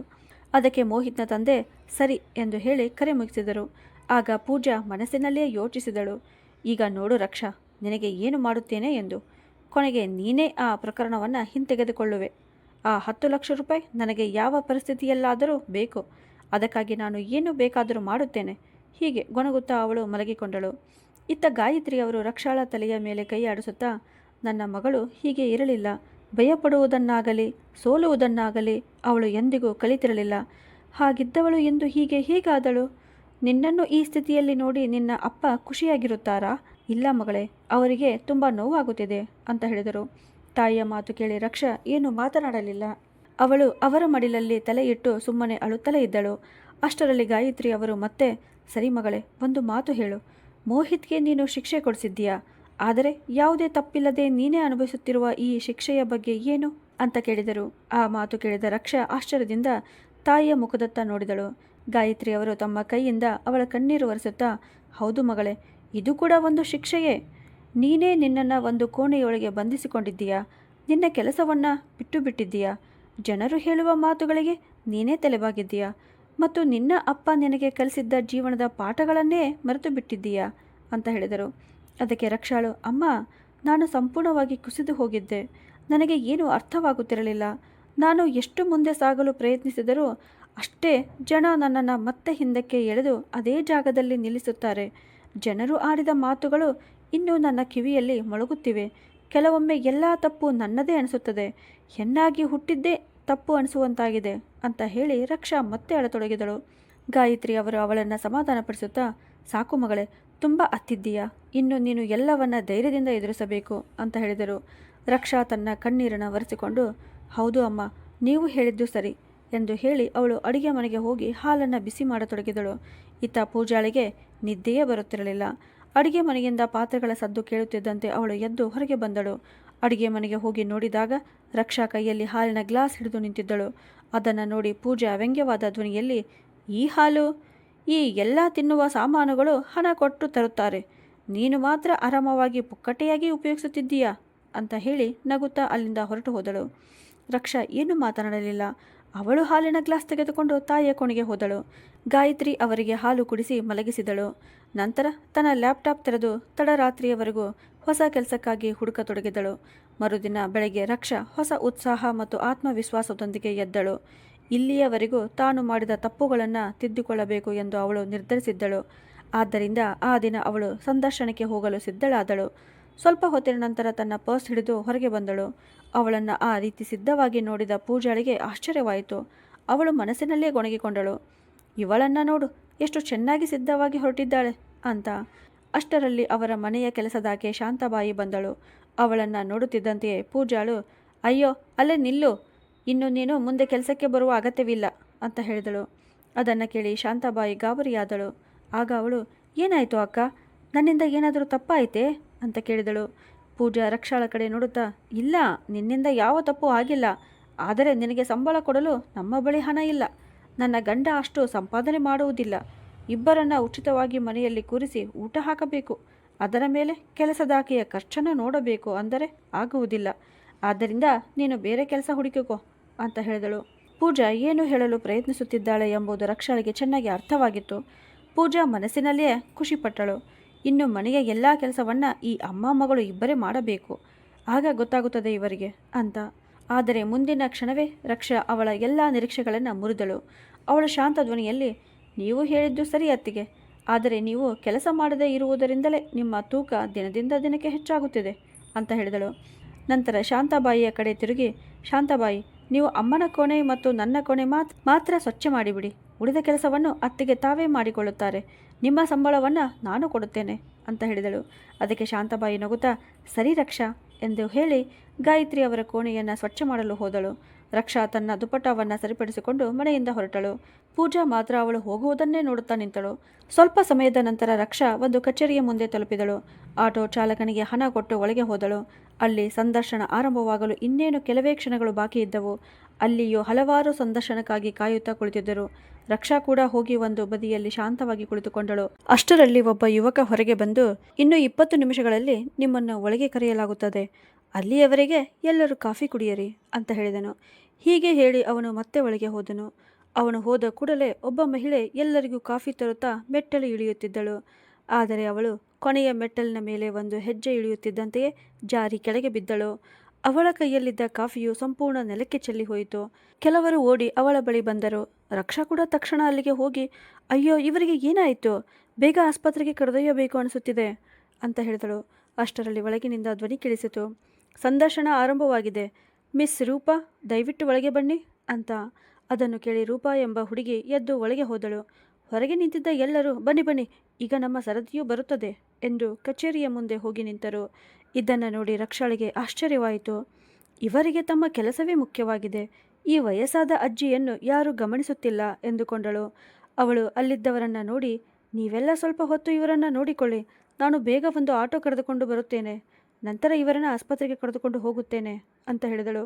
ಅಷ್ಟರಲ್ಲಿ ಒಬ್ಬ ಯುವಕ, ಮೇಡಮ್, ಈಗ ನಿಮ್ಮ ಸಂದರ್ಶನದ ಸರದಿ ಬರಲಿದೆ, ನೀವು ಹೋದರೆ ನಿಮಗೆ ಕೆಲಸ ಸಿಗುವುದಿಲ್ಲ ಅಂತ ಹೇಳಿದಾಗ ರಕ್ಷಾಳು, ಪರವಾಗಿಲ್ಲ ಅಣ್ಣ, ಮೊದಲು ಈ ಅಜ್ಜಿಯ ಪ್ರಾಣ ಮುಖ್ಯ ಅಂತ ಉತ್ತರಿಸಿದಳು. ಹೀಗೆ ಹೇಳಿ ಆಟೋ ಕರೆಸಿ ಆ ಅಜ್ಜಿಯನ್ನು ಆಸ್ಪತ್ರೆಗೆ ಕರೆದುಕೊಂಡು ಹೋದಳು. ಉಳಿದವರೆಲ್ಲ ಅಲ್ಲೇ ನಿಂತು ತಮ್ಮ ಸರದಿಗಾಗಿ ಕಾಯುತ್ತಿದ್ದರು. ರಕ್ಷಾ ಅಲ್ಲಿಂದ ಹೋದ ತಕ್ಷಣ ಒಬ್ಬ ಯುವಕ ಹೊರಗೆ ಬಂದು, ನೀವೆಲ್ಲ ಮನೆಗೆ ಹೋಗಬಹುದು, ನಿಮ್ಮ ಸಮಯ ವ್ಯರ್ಥ ಮಾಡಿಕೊಳ್ಳಬೇಡಿ. ಈಗಷ್ಟೇ ಆ ಅಜ್ಜಿಯನ್ನು ಆಸ್ಪತ್ರೆಗೆ ಕರೆದುಕೊಂಡು ಹೋದ ಮೇಡಮ್ಗೆ ಕೆಲಸ ಸಿಕ್ಕಿದೆ. ನಮ್ಮ ಸರ್ ಜನರಲ್ಲಿ ಮಾನವೀಯತೆ ಇದೆಯೋ ಇಲ್ಲವೋ ಎಂದು ನೋಡಲು ಈ ಪರೀಕ್ಷೆ ಇಟ್ಟಿದ್ದರು ಅಂತ ಹೇಳಿದನು. ಇದನ್ನು ಕೇಳಿ ಅಲ್ಲಿದ್ದ ಎಲ್ಲರೂ ಗದ್ದಲ ಮಾಡತೊಡಗಿದ್ದರು. ಇದು ಹೇಗೆ ಸಾಧ್ಯ ಅಂತ. ಅಷ್ಟರಲ್ಲಿ ವಿನಯ್ ಹೊರಗೆ ಬಂದು, ನಿಮಗೆ ಬೇರೆಯವರ ಪ್ರಾಣಕ್ಕಿಂತ ನಿಮ್ಮ ಉದ್ಯೋಗವೇ ಮುಖ್ಯವಾಗಿದೆ. ಮಾನವೀಯತೆ ಇಲ್ಲದವರಿಗೆ ನನ್ನ ಕಚೇರಿಯಲ್ಲಿ ಯಾವುದೇ ಜಾಗವಿಲ್ಲ, ನೀವೆಲ್ಲ ಹೋಗಬಹುದು ಹೀಗೆ ಗಟ್ಟಿಯಾದ ಧ್ವನಿಯಲ್ಲಿ ಹೇಳಿ ವಿನಯ್ ತನ್ನ ಕ್ಯಾಬಿನ್ಗೆ ಹೋದನು. ಏಕೆಂದರೆ ಆ ವಯಸ್ಸಾದ ಮಹಿಳೆ ಬೇರೆ ಯಾರೂ ಅಲ್ಲ, ವಿನಯ್ನ ತಾಯಿಯೇ ಆಗಿದ್ದರು. ಸಂದರ್ಶನಕ್ಕೆ ಬಂದವರ ನಿಜವಾದ ಸ್ವಭಾವ ತಿಳಿದುಕೊಳ್ಳಲು ಈ ಎಲ್ಲವೂ ಅವರ ಯೋಜನೆಯಾಗಿತ್ತು. ಇತ್ತ ರಕ್ಷಾ ಆ ಅಜ್ಜಿಯನ್ನು ಆಸ್ಪತ್ರೆಗೆ ಕರೆದುಕೊಂಡು ಬಂದಿದ್ದಳು. ಆಗ ಒಬ್ಬ ನರ್ಸ್, ದಯವಿಟ್ಟು ನೀವು ಬೇಗ ಹೋಗಿ ದಾಖಲಾತಿ ಫಾರ್ಮ್ ತುಂಬಿ ಎಂದು ಹೇಳಿ ಆ ಅಜ್ಜಿಯನ್ನು ಒಳಗೆ ಕರೆದುಕೊಂಡು ಹೋದಳು. ರಕ್ಷಾ ತನ್ನ ಫೈಲ್ ಅಲ್ಲೇ ಇಟ್ಟು ಫಾರ್ಮ್ ತುಂಬಲು ಹೊರಗೆ ಹೋದಳು. ರಕ್ಷಾ ಹೊರಗೆ ಹೋದ ತಕ್ಷಣ ಆ ಅಜ್ಜಿ ಕಣ್ಣು ತೆರೆದರು. ಅವರು ನರ್ಸ್ಗೆ ನಿಧಾನ ಸ್ವರದಲ್ಲಿ, ಕ್ಷಮಿಸಿ ಸಿಸ್ಟರ್, ನನಗೆ ಏನೂ ಆಗಿಲ್ಲ ಅಂತ ಹೇಳಿದರು. ಅದನ್ನು ಕೇಳಿ ನರ್ಸ್ ಆಶ್ಚರ್ಯದಿಂದ ಅವರನ್ನು ನೋಡಿದಳು. ಈತ ರಕ್ಷಾ ಮನಸ್ಸಿನಲ್ಲಿ ಚಿಂತಿಸುತ್ತಿದ್ದಳು. ನನಗೆ ಈ ಕೆಲಸ ಸಿಗದಿದ್ದರೆ ನನ್ನ ಅತ್ತಿಗೆ ನನ್ನ ಜೀವನವನ್ನೇ ಕಷ್ಟಮಯ ಮಾಡಿಬಿಡುತ್ತಾಳೆ ಅಂತ. ಅವಳಿಗೆ ತನ್ನ ಬಗ್ಗೆ ಅಷ್ಟು ಚಿಂತೆ ಇರಲಿಲ್ಲ, ಆದರೆ ತನ್ನ ತಾಯಿಯ ಬಗ್ಗೆ ಮಾತ್ರ ತುಂಬ ಚಿಂತೆ ಇತ್ತು. ಹೀಗೆ ಯೋಚಿಸುತ್ತಾ ಅವಳು ಮತ್ತೆ ಒಳಗೆ ಹೋದಳು. ಅಲ್ಲಿ ಅನ್ನಪೂರ್ಣ ದೇವಿಗೆ ಪ್ರಜ್ಞೆ ಬಂದಿರುವುದನ್ನು ನೋಡಿ ತಕ್ಷಣ ಅವರ ಬಳಿ ಹೋಗಿ, ಅಮ್ಮ, ಈಗ ನಿಮಗೆ ಹೇಗಿದೆ? ನಿಮ್ಮ ಮನೆ ಎಲ್ಲಿದೆ? ನಿಮ್ಮ ಮನೆಯಲ್ಲಿ ಯಾರು ಇದ್ದಾರೆ? ಅವರ ಫೋನ್ ನಂಬರ್ ಕೊಡಿ, ನಾನು ಅವರಿಗೆ ಕರೆ ಮಾಡುತ್ತೇನೆ ಅಂತ ಒಂದೇ ಸಲದಲ್ಲಿ ರಕ್ಷಾ ಎಷ್ಟೋ ಪ್ರಶ್ನೆಗಳನ್ನು ಕೇಳಿಬಿಟ್ಟಳು. ಅದಕ್ಕೆ ಅನ್ನಪೂರ್ಣ ದೇವಿ ಮುಗ್ಧ ಮುಖ ಮಾಡಿ, ಏನು ಹೇಳಲಿ ಮಗಳೇ, ನನಗೆ ಒಬ್ಬ ಮಗ ಇದ್ದಾನೆ, ಆದರೆ ಅವನು ನನ್ನನ್ನು ಸರಿಯಾಗಿ ನೋಡಿಕೊಳ್ಳುವುದೇ ಇಲ್ಲ. ಈ ವಯಸ್ಸಿನಲ್ಲಿಯೂ ನನ್ನಿಂದಲೇ ಕೆಲಸ ಮಾಡಿಸುತ್ತಾನೆ. ನನ್ನ ಆರೋಗ್ಯ ಸರಿ ಇಲ್ಲದಿದ್ದರೂ ಅವನಿಗೆ ಅದರಿಂದ ಯಾವುದೇ ವ್ಯತ್ಯಾಸವಾಗುವುದಿಲ್ಲ. ಮಗಳೇ, ನೀನು ಅವನಿಗೆ ಒಂದು ಫೋನ್ ಮಾಡಿ ಇಲ್ಲಿ ಬರಲು ಹೇಳು ಅಂತ ಹೇಳಿದರು. ಅವರ ಮಾತು ಕೇಳಿ ರಕ್ಷಾಳಿಗೆ ತುಂಬ ಕೋಪ ಬಂದಿತು. ಅವಳು ಮನಸ್ಸಿನಲ್ಲೇ ಯೋಚಿಸಿದಳು, ಇತ್ತೀಚಿನ ಹುಡುಗರಿಗೆ ಏನಾಗಿದೆ? ನನ್ನ ಅಣ್ಣನಿಗೂ ತನ್ನ ತಾಯಿಯ ಬಗ್ಗೆ ಕಾಳಜಿ ಇಲ್ಲ, ಇಲ್ಲೂ ಮತ್ತೊಬ್ಬ ಮಗ ತನ್ನ ತಾಯಿಯನ್ನು ಹೀಗೆ ನಿರ್ಲಕ್ಷ್ಯ ಮಾಡುತ್ತಿದ್ದಾನೆ ಅಂತ. ನಂತರ ಅವಳು ಅನ್ನಪೂರ್ಣ ದೇವಿಗೆ, ಅಮ್ಮ, ನನಗೆ ಅವರ ಫೋನ್ ನಂಬರ್ ಕೊಡಿ, ನಾನು ಈಗಲೇ ಅವರಿಗೆ ಕರೆ ಮಾಡುತ್ತೇನೆ ಅಂತ ಹೇಳಿದಳು. ಮುಂದಿನ ಕ್ಷಣವೇ ರಕ್ಷಾ ವಿನಯ್ಗೆ ಕರೆ ಮಾಡಿದಳು. ಇತ್ತ ವಿನಯ್ ತನ್ನ ತಾಯಿಗಾಗಿ ಆತಂಕದಿಂದ ಕಾಯುತ್ತಿದ್ದನು. ಅಮ್ಮ ಇನ್ನೂ ಏಕೆ ಬಂದಿಲ್ಲ ಎಂದು ಯೋಚಿಸುತ್ತಿದ್ದಾಗ ಅವನ ಫೋನ್ ಮೊಳಗಿತು. ಅವನು ಕರೆ ಸ್ವೀಕರಿಸುತ್ತಿದ್ದಂತೆಯೇ ರಕ್ಷಾ ಕೋಪದಿಂದ, ನಿನಗೆ ಸ್ವಲ್ಪವೂ ನಾಚಿಕೆ ಇಲ್ಲವೇ? ಈ ವಯಸ್ಸಿನಲ್ಲಿ ನಿನ್ನ ಅಮ್ಮನಿಂದ ಕೆಲಸ ಮಾಡಿಸುತ್ತೀಯಾ? ಅವರ ಆರೋಗ್ಯ ಸರಿ ಇಲ್ಲದಿದ್ದರೂ ಗಮನ ಕೊಡುವುದಿಲ್ಲ. ನೀನು ಎಂಥ ಬೇಜವಾಬ್ದಾರಿ ಮಗ ಅಂತ. ರಕ್ಷಾ ತನ್ನ ಮನಸ್ಸಿನಲ್ಲಿದ್ದ ಎಲ್ಲ ಕೋಪವನ್ನು ವಿನಯ್ ಮೇಲೆ ಹೊರಹಾಕಿದಳು. ಇತ್ತ ಅನ್ನಪೂರ್ಣ ದೇವಿ ಬಾಯಿ ಮುಚ್ಚಿಕೊಂಡು ನಗುತ್ತಿದ್ದರು. ಆಗ ವಿನಯ್ ಆಶ್ಚರ್ಯದಿಂದ, ಎಕ್ಸ್ಕ್ಯೂಸ್ ಮೀ ಅಂತ ಹೇಳಿದನು. ಅದಕ್ಕೆ ರಕ್ಷಾ, ಈಗ ಇಂಗ್ಲೀಷ್ ಮಾತನಾಡೋದನ್ನು ಬಿಟ್ಟು ಬೇಗ ಸಿಟಿ ಆಸ್ಪತ್ರೆಗೆ ಬಾ, ನಿನ್ನ ಅಮ್ಮ ಇಲ್ಲಿದ್ದಾರೆ ಎಂದು ಹೇಳಿ ಫೋನ್ ಕಟ್ ಮಾಡಿದಳು. ಆಗ ವಿನಯ್ಗೆ ಇದು ತನ್ನ ತಾಯಿಯ ಯೋಜನೆ ಎಂಬುದು ಅರ್ಥವಾಯಿತು. ಅವನು ತಕ್ಷಣ ಆಸ್ಪತ್ರೆಗೆ ಹೊರಟನು. ಇತ್ತ ಅನ್ನಪೂರ್ಣ ದೇವಿ ರಕ್ಷಾಳ ಮನಸ್ಸನ್ನು ತಿಳಿದುಕೊಳ್ಳಲು, ಮಗಳೇ, ನನ್ನ ಕಾರಣದಿಂದ ನಿನಗೆ ಕೆಲಸ ತಪ್ಪಿ ಹೋಯಿತು ಅಂತ ಕೇಳಿದರು. ಅದಕ್ಕೆ ರಕ್ಷಾ ನಗುತ್ತಾ, ಪರವಾಗಿಲ್ಲ ಆಂಟಿ, ನಿಮ್ಮ ಆರೋಗ್ಯಕ್ಕಿಂತ ಆ ಕೆಲಸ ದೊಡ್ಡದ್ದಲ್ಲ ಅಂತ ಹೇಳಿದಳು. ರಕ್ಷಾಳ ಉತ್ತರ ಕೇಳಿ ಅನ್ನಪೂರ್ಣ ದೇವಿಗೆ ತುಂಬ ಸಂತೋಷವಾಯಿತು. ಅಷ್ಟರಲ್ಲಿ ಅವರ ಮಗ ವಿನಯ್ ಅಲ್ಲಿಗೆ ಬಂದನು. ಅವನು ತನ್ನ ತಾಯಿಯತ್ತ ದೂರು ನೀಡುವಂತೆ ನೋಡುತ್ತಾ, ಏನಮ್ಮ, ನೀವು ಏನೇನೋ ಹೇಳಿಬಿಡುತ್ತೀರಲ್ಲ ಅಂತ ಹೇಳಿದನು. ಹೀಗೆ ಹೇಳುತ್ತಾ ಅವನು ಟೇಬಲ್ ಮೇಲಿದ್ದ ರಕ್ಷಾಳ ಫೈಲ್ ತೆಗೆದು ನೋಡತೊಡಗಿದನು.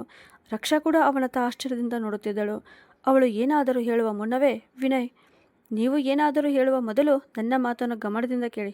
Congratulations miss Raksha, you are selected. ಇದು ನನ್ನ ಸಂದರ್ಶನದ ನಡೆಸುವ ವಿಧಾನ. ಅದರಲ್ಲಿ ನೀವು ಯಶಸ್ವಿಯಾಗಿದ್ದೀರಿ ಮತ್ತು ನೀವು ಮನಸ್ಸಿನಲ್ಲಿ ಬೈದುಕೊಳ್ಳುತ್ತಿದ್ದ ಬಾಸ್ ನಾನೇ ಆಗಿದ್ದೇನೆ. ಇಲ್ಲಿ ಹಾಸಿಗೆಯಲ್ಲಿ ಅಸ್ವಸ್ಥರಂತೆ ಮಲಗಿದ್ದವರು ನನ್ನ ತಾಯಿ ಅನ್ನಪೂರ್ಣ ದೇವಿ, ಅವರೇ ನಮ್ಮ ಕಚೇರಿಯ ಮುಖ್ಯಸ್ಥರು ಅಂತ ಹೇಳಿದನು. ಇದನ್ನು ಕೇಳಿ ರಕ್ಷಾಳಿಗೆ ತುಂಬ ಆಶ್ಚರ್ಯವಾಯಿತು. ಅವಳು ತಡಬಡಿಸುತ್ತಾ, ನಾನು ಅಂದರೆ ಅವಳಿಗೆ ಮುಂದೆ ಮಾತೇ ಬರಲಿಲ್ಲ. ವಿನಯ್ ನಗುತ್ತಾ, ರಿಲ್ಯಾಕ್ಸ್ ರಕ್ಷಾ, ಆ ಸಮಯದಲ್ಲಿ ನಿಮಗೆ ಏನು ಸರಿ ಅನಿಸುತ್ತೋ ಅದನ್ನೇ ನೀವು ಮಾಡಿದ್ದೀರಿ. ಕ್ಷಮೆ ಕೇಳುವ ಅಗತ್ಯವೇ ಇಲ್ಲ. ಸರಿ, ಈಗ ನೀವು ಮನೆಗೆ ಹೋಗಬಹುದು. ನಾಳೆ ಬೆಳಗ್ಗೆ 9 ಗಂಟೆಗೆ ಕಚೇರಿಗೆ ಬಂದು ಕೆಲಸಕ್ಕೆ ಸೇರಿಕೊಳ್ಳಿ ಅಂತ ಹೇಳಿದನು. ರಕ್ಷಾಳಿಗೆ ಇನ್ನೂ ನಂಬಲಾಗುತ್ತಿರಲಿಲ್ಲ. ಅವಳಿಗೆ ನಿಜವಾಗಿಯೂ ಕೆಲಸ ಸಿಕ್ಕಿತ್ತು. ಅವಳು ಸಂತೋಷದಿಂದ thank you so much sir ಎಂದು ಹೇಳಿ ಖುಷಿಯಿಂದ ಮನೆಗೆ ಹೊರಟಳು. ರಕ್ಷಾ ಹೋದ ನಂತರ ಅನ್ನಪೂರ್ಣ ದೇವಿಯು, ಮಗನೇ, ನನಗೆ ಈ ಹುಡುಗಿ ತುಂಬ ಇಷ್ಟವಾಗಿದ್ದಾಳೆ. ತುಂಬ ಸರಳ, ವಿನಯಶೀಲ, ಸುಂದರ ಮನಸ್ಸಿನವಳು. ನಾನು ಸೊಸೆಯಲ್ಲಿ ಇರಬೇಕೆಂದು ಬಯಸಿದ ಎಲ್ಲ ಗುಣಗಳು ಅವಳಲ್ಲಿವೆ ಅಂತ ಹೇಳಿದರು. ಅದಕ್ಕೆ ವಿನಯ್ ನಗುತ್ತಾ, ಅಮ್ಮ, ನಾನು ಕೆಲಸಕ್ಕೆ ಸಂದರ್ಶನ ಮಾಡುತ್ತಿದ್ದೆ, ಮದುವೆಗೆ ಅಲ್ಲ. ಬನ್ನಿ, ಈಗ ಕಚೇರಿಗೆ ಹೋಗಬೇಕು ಅಂತ ಹೇಳಿದನು. ಈತ ರಕ್ಷಾ ತುಂಬ ಸಂತೋಷದಿಂದ ಮನೆಗೆ ಹೋಗುತ್ತಿದ್ದಳು. ಆದರೆ ಅವಳ ಮನಸ್ಸಿನಲ್ಲಿ ಎಲ್ಲೋ ವಿನಯನ ವಿಚಾರವೇ ಓಡಾಡುತ್ತಿತ್ತು. ಇಷ್ಟು ದೊಡ್ಡ ಉದ್ಯಮಿ, ಆದರೂ ಅವನಲ್ಲಿ ಸ್ವಲ್ಪವೂ ಅಹಂಕಾರ ಇಲ್ಲ ಎಂದುಕೊಂಡಳು. ಮನೆಗೆ ತಲುಪಿದ ಕೂಡಲೇ ಅವಳು ಮೊದಲ ಗಾಯತ್ರಿ ಅವರಿಗೆ ಈ ಸಂತಸದ ಸುದ್ದಿಯನ್ನು ತಿಳಿಸಿದಳು. ಅದನ್ನು ಕೇಳಿ ಗಾಯತ್ರಿ ಅವರಿಗೆ ತುಂಬ ಸಂತೋಷವಾಯಿತು. ಆದರೆ ಪೂಜಾಳ ಮುಖ ಮಾತ್ರ ಕಪ್ಪಾಯಿತು. ಇನ್ನು ಆಕೆಗೆ 10 ಲಕ್ಷ ರೂಪಾಯಿ ತನ್ನ ಕೈಯಿಂದ ಜಾರಿ ಹೋಗುತ್ತಿರುವಂತೆ ಕಾಣತೊಡಗಿತು. ಮರುದಿನ ರಕ್ಷಾ ಕಚೇರಿಗೆ ಹೋದಳು. ಅವಳು ತನ್ನ ಕೆಲಸವನ್ನು ತುಂಬ ನಿಷ್ಠೆಯಿಂದ ಮಾಡುತ್ತಿದ್ದಳು. ಅವಳ ಕೆಲಸವನ್ನು ನೋಡಿ ವಿನಯ್ ಕೂಡ ತುಂಬ ಸಂತೋಷಪಟ್ಟನು. ಅನ್ನಪೂರ್ಣ ದೇವಿಗೆ ಅವಳು ಮೊದಲಿನಿಂದಲೇ ಇಷ್ಟವಾಗಿದ್ದಳು. ದಿನಗಳು ಕಳೆಯುತ್ತಾ ಹೋದವು. ರಕ್ಷಾ ಕೂಡ ಮೊದಲಿನಂತೆಯೇ ಮತ್ತೆ ಸಂತೋಷದಿಂದ ಬದುಕತೊಡಗಿದಳು. ಯಾರಾದರೂ ಅವಳ ಬಗ್ಗೆ ತಪ್ಪಾಗಿ ಮಾತನಾಡಿದರೆ ತಕ್ಷಣವೇ ಧೈರ್ಯವಾಗಿ ಅವರಿಗೆ ಸರಿಯಾದ ಉತ್ತರ ಕೊಡುತ್ತಿದ್ದಳು. ಒಂದು ದಿನ ಸಂಜೆ ಕಚೇರಿಯಲ್ಲಿ ಕೆಲಸ ತುಂಬ ತಡವಾಯಿತು. ಆಗ ಅನ್ನಪೂರ್ಣಾದೇವಿ, ಬಾ ಮಗಳೇ, ನಾವು ನಿನ್ನನ್ನು ಮನೆಗೆ ಬಿಟ್ಟು ಬರುತ್ತೇವೆ ಅಂತ ಹೇಳಿದರು. ಅನ್ನಪೂರ್ಣಾದೇವಿಯ ಪ್ರೀತಿಯ ಒತ್ತಾಯವನ್ನು ರಕ್ಷಾ ತಿರಸ್ಕರಿಸಲಾರದೆ ಅವರ ಜೊತೆಗೆ ಹೋಗಲು ಒಪ್ಪಿಕೊಂಡಳು. ರಕ್ಷಾ ಕಾರಿನಲ್ಲಿ ಕುಳಿತು ತನ್ನ ಮನೆಯ ಕಡೆ ಹೊರಟಳು. ದಾರಿ ಇಡೀ ಅನ್ನಪೂರ್ಣಾದೇವಿ ಮತ್ತು ರಕ್ಷಾ ತುಂಬ ಆತ್ಮೀಯವಾಗಿ ಮಾತನಾಡುತ್ತಾ ಬಂದರು. ಸ್ವಲ್ಪ ಸಮಯದ ನಂತರ ರಕ್ಷಾಳು, ಸರ್, ಇಲ್ಲಿ ಕಾರನ್ನು ನಿಲ್ಲಿಸಿ, ಎದುರಿನಲ್ಲಿಯೇ ನನ್ನ ಮನೆ ಇದೆ ಅಂತ ಹೇಳಿದಳು. ವಿನಯ್ ಅಲ್ಲೇ ಕಾರು ನಿಲ್ಲಿಸಿದನು. ರಕ್ಷಾ ಕಾರಿನಿಂದ ಇಳಿದು ಥ್ಯಾಂಕ್ ಯು ಸರ್ ಎಂದು ಹೇಳಿ ಮನೆಗೆ ಹೋದಳು. ಆದರೆ ಮಾತನಾಡುತ್ತಾ ಬಂದಿದ್ದರಿಂದ ತನ್ನ ಮೊಬೈಲನ್ನು ಕಾರಿನಲ್ಲೇ ಮರೆತು ಬಿಟ್ಟಳು. ಮನೆ ಒಳಗೆ ಹೋದ ತಕ್ಷಣ ಎದುರಿನ ದೃಶ್ಯ ನೋಡಿ ಅವಳು ಬೆಚ್ಚಿಬಿದ್ದಳು. ಅವಳ ಅತ್ತಿಗೆ ಪೂಜಾ ರಕ್ಷಾಳ ಕೋಣೆಯಲ್ಲಿದ್ದ ಎಲ್ಲ ಸಾಮಾನುಗಳನ್ನು ತೆಗೆದು ಸ್ಟೋರ್ ರೂಮ್ಗೆ ಹಾಕಿಸುತ್ತಿದ್ದಳು. ಅವಳ ಅಣ್ಣ ಪ್ರಕಾಶ್ ಮಾತ್ರ ಒಂದು ಬದಿಯಲ್ಲಿ ಸುಮ್ಮನೆ ನಿಂತಿದ್ದನು. ಆಗ ರಕ್ಷಾ ಗಾಬರಿಯಿಂದ, ಅಯ್ಯೋ, ಇದು ಏನು ಮಾಡುತ್ತಿದ್ದೀರಾ? ನನ್ನ ಸಾಮಾನುಗಳನ್ನು ಎಲ್ಲಿಗೆ ತೆಗೆದುಕೊಂಡು ಹೋಗುತ್ತಿದ್ದೀರಾ ಅಂತ ಕೇಳಿದಳು. ಅದಕ್ಕೆ ಪೂಜಾಳು, ನಿನ್ನ ಸಾಮಾನುಗಳನ್ನು ಸ್ಟೋರ್ ರೂಮ್ಗೆ ಇಡುತ್ತಿದ್ದೇನೆ. ಇಂದಿನಿಂದ ನೀನು ಅಮ್ಮನ ಕೋಣೆಯಲ್ಲಿ ಇರು. ನಿನ್ನ ಕೋಣೆಯನ್ನು ನಾವು ಬಾಡಿಗೆಗೆ ಕೊಟ್ಟಿದ್ದೇವೆ ಅಂತ ಉತ್ತರಿಸಿದಳು. ರಕ್ಷಾ ಜೋರಾಗಿ, ಆದರೆ ಯಾಕೆ ಅಂತ ಕೇಳಿದಳು. ಅದಕ್ಕೆ ಪೂಜಾಳು, ಜೋರಾಗಿ ಕೂಗುವ ಅಗತ್ಯವಿಲ್ಲ ಅಂದಳು. ಅಷ್ಟರಲ್ಲಿ ಪ್ರಕಾಶನು, ಮನೆಯ ಪರಿಸ್ಥಿತಿ ಈಗ ಚೆನ್ನಾಗಿಲ್ಲ, ಇನ್ನು ನಿನ್ನ ಮದುವೆಗೆ ಮಾಡಿದ ಸಾಲವೂ ತೀರಿಲ್ಲ ಅಂತ ಹೇಳಿದನು. ಅದಕ್ಕೆ ಪೂಜಾ ವ್ಯಂಗ್ಯವಾದ ಧ್ವನಿಯಲ್ಲಿ, ಹೌದು, ನಡೆಯದೇ ಇಲ್ಲದ ಮದುವೆಗೆ ಖರ್ಚು ಮಾಡಿದ ಹಣ ಬೇರೆ ವ್ಯರ್ಥವಾಯಿತು ಅಂತ ಹೇಳಿದಳು. ಆಗ ರಕ್ಷಾ ದುಃಖದಿಂದ, ಆದರೆ ಇದು ನನ್ನ ಕೋಣೆ, ಮೇಲಿನ ಕೋಣೆಯನ್ನು ಬಾಡಿಗೆ ಕೊಡಿ ಅಂದಳು. ಇದನ್ನು ಕೇಳಿದ ಪ್ರಕಾಶ್ ಕೋಪದಿಂದ ಕೂಗಿದನು, ಏನು ನನ್ನ ಕೋಣೆ ಅಂತ ಹೇಳುತ್ತಿದ್ದೀಯಾ? ಹುಡುಗಿಯರಿಗೆ ಯಾವ ಕೋಣೆ? ಮದುವೆಯಾಗಿ ನಿನ್ನ ಮನೆಗೆ ಹೋದ ಮೇಲೆ ನನ್ನದು ನಿನ್ನದು ಅಂತ ಹೇಳಿಕೊ. ಈ ಮನೆಯಲ್ಲಿ ನಿನ್ನದೆಂದು ಏನೂ ಇಲ್ಲ ಅಂತ. ಆ ಮಾತು ಕೇಳಿ ರಕ್ಷಾಳ ಕಣ್ಣಲ್ಲಿ ನೀರು ತುಂಬಿತು. ಅಷ್ಟರಲ್ಲಿ ಪೂಜಾ ಮತ್ತೆ ಚುಚ್ಚುವಂತೆ, ಅದು ಕೂಡ ನಿನ್ನ ಮದುವೆಯಾದರೆ ಅಲ್ವಾ? ನನಗಂತೂ ನಿನ್ನ ಮದುವೆ ಯಾವತ್ತೂ ಆಗುತ್ತದೆ ಅನಿಸುತ್ತಿಲ್ಲ. 2 ಬಾರಿ ಸಂಬಂಧ ಮುರಿದು ಹುಡುಗಿ ಇನ್ನೂ ಮದುವೆಯ ಕನಸು ಕಾಣುವುದನ್ನೇ ಬಿಡಬೇಕು. ಅರಿಷ್ಟ ಇಡೀ ಜೀವನ ನಮ್ಮ ರಕ್ತ ಹೀರುತ್ತಲೇ ಇರುತ್ತಾಳೆ ಅಂತ ಹೇಳಿದಳು. ಪೂಜಾಳ ಕಟುವಾದ ಮಾತುಗಳು ರಕ್ಷಾಳ ಹೃದಯವನ್ನು ಚೂರಾಗಿಸಿದವು. ಗಾಯತ್ರಿಯವರು ರಕ್ಷಾಳ ಕೈ ಹಿಡಿದು ತಮ್ಮ ಕೋಣೆಗೆ ಕರೆದುಕೊಂಡು ಹೋದರು. ಅದೇ ಸಮಯದಲ್ಲಿ ಮನೆಯ ಬಾಗಿಲ ಬಳಿ ನಿಂತಿದ್ದ ವಿನಯ್ ಮತ್ತು ಅನ್ನಪೂರ್ಣಾದೇವಿ ಈ ಎಲ್ಲ ಮಾತುಗಳನ್ನು ಕೇಳಿದ್ದರು. ಅವರು ರಕ್ಷಾಳ ಮರೆತು ಹೋದ ಮೊಬೈಲ್ ಕೊಡಲು ಬಂದಿದ್ದರು. ಆದರೆ ಒಳಗೆ ಹೋಗದೆ ಅಲ್ಲಿಂದಲೇ ಮೌನವಾಗಿ ಹಿಂತಿರುಗಿದರು. ಮರುದಿನ ರಕ್ಷಾ ತುಂಬ ದುಃಖಭರಿತ ಮನಸ್ಸಿನಿಂದ ಕಚೇರಿಗೆ ಹೋದಳು. ವಿನಯ್ ಅವಳ ಮೊಬೈಲನ್ನು ಅವಳ ಮುಂದೆ ಇಟ್ಟು, ನಿನ್ನೆ ನೀನು ನಿನ್ನ ಮೊಬೈಲನ್ನು ಕಾರಿನಲ್ಲಿ ಮರೆತು ಬಿಟ್ಟಿದ್ದೆ ಅಂತ ಹೇಳಿದನು. ರಕ್ಷಾ ಮೊಬೈಲ್ ತೆಗೆದುಕೊಂಡು ಧನ್ಯವಾದಗಳು ಸರ್ ಅಂತ ಅಷ್ಟೇ ಹೇಳಿ ಅಲ್ಲಿಂದ ಹೊರಟಳು. ಸಂಜೆಯಾದರೂ ವಿನಯ್ ಮತ್ತು ಅನ್ನಪೂರ್ಣಾದೇವಿ ರಕ್ಷಾಳನ್ನು ಒಮ್ಮೆ ಕೂಡ ನಗುತ್ತಿರುವುದನ್ನು ನೋಡಲಿಲ್ಲ. ಸಂಜೆ ಕಚೇರಿ ಮುಗಿದ ನಂತರ ರಕ್ಷಾ ಮನೆಗೆ ಹೋದಳು. ಮನೆ ತಲುಪಿದ ಕೂಡಲೇ ಎಂದಿನಂತೆ ತನ್ನ ಕೋಣೆಯ ಕಡೆ ನಡೆಯತೊಡಗಿದಳು. ಆದರೆ ಕೋಣೆಯ ಬಾಗಿಲಿಗೆ ಬೀಗ ಹಾಕಿರುವುದನ್ನು ನೋಡಿ ಅಲ್ಲೇ ನಿಂತು ಬಿಟ್ಟಳು. ಅಷ್ಟರಲ್ಲಿ ಗಾಯತ್ರಿಯವರು ಅವಳಿಗಾಗಿ ಚಹಾ ಹಿಡಿದು ಅಂಗಳಕ್ಕೆ ಬಂದರು. ರಕ್ಷಾ ಸುಸ್ತಾದ ಹೆಜ್ಜೆಗಳಿಂದ ಬಂದು ಅವರ ಪಕ್ಕದಲ್ಲಿ ಕುಳಿತಳು. ಅಷ್ಟರಲ್ಲಿ ಹಿಂದೆ ಯಾರೋ ಕೇಳಿದರು, ನಾವು ಒಳಗೆ ಬರಬಹುದೇ ಅಂತ. ಆ ಧ್ವನಿ ಕೇಳಿ ರಕ್ಷಾ ಹಿಂತಿರುಗಿ ನೋಡಿದಳು. ಬಾಗಿಲಿನ ಬಳಿ ವಿನಯ್ ಮತ್ತು ಅನ್ನಪೂರ್ಣಾದೇವಿ ನಿಂತಿದ್ದರು. ಅವರ ಕೈಯಲ್ಲಿ ಕೆಲವು ಉಡುಗೊರೆಗಳು ಇದ್ದವು. ರಕ್ಷಾ ತಕ್ಷಣ ಎದ್ದು, ಬನ್ನಿ ಮೇಡಮ್, ಬನ್ನಿ ಸರ್ ಅಂತ ಹೇಳಿದಳು. ಅವರ ಧ್ವನಿ ಕೇಳಿ ಪೂಜಾ ಕೂಡ ತನ್ನ ಕೋಣೆಯಿಂದ ಹೊರಗೆ ಬಂದಳು.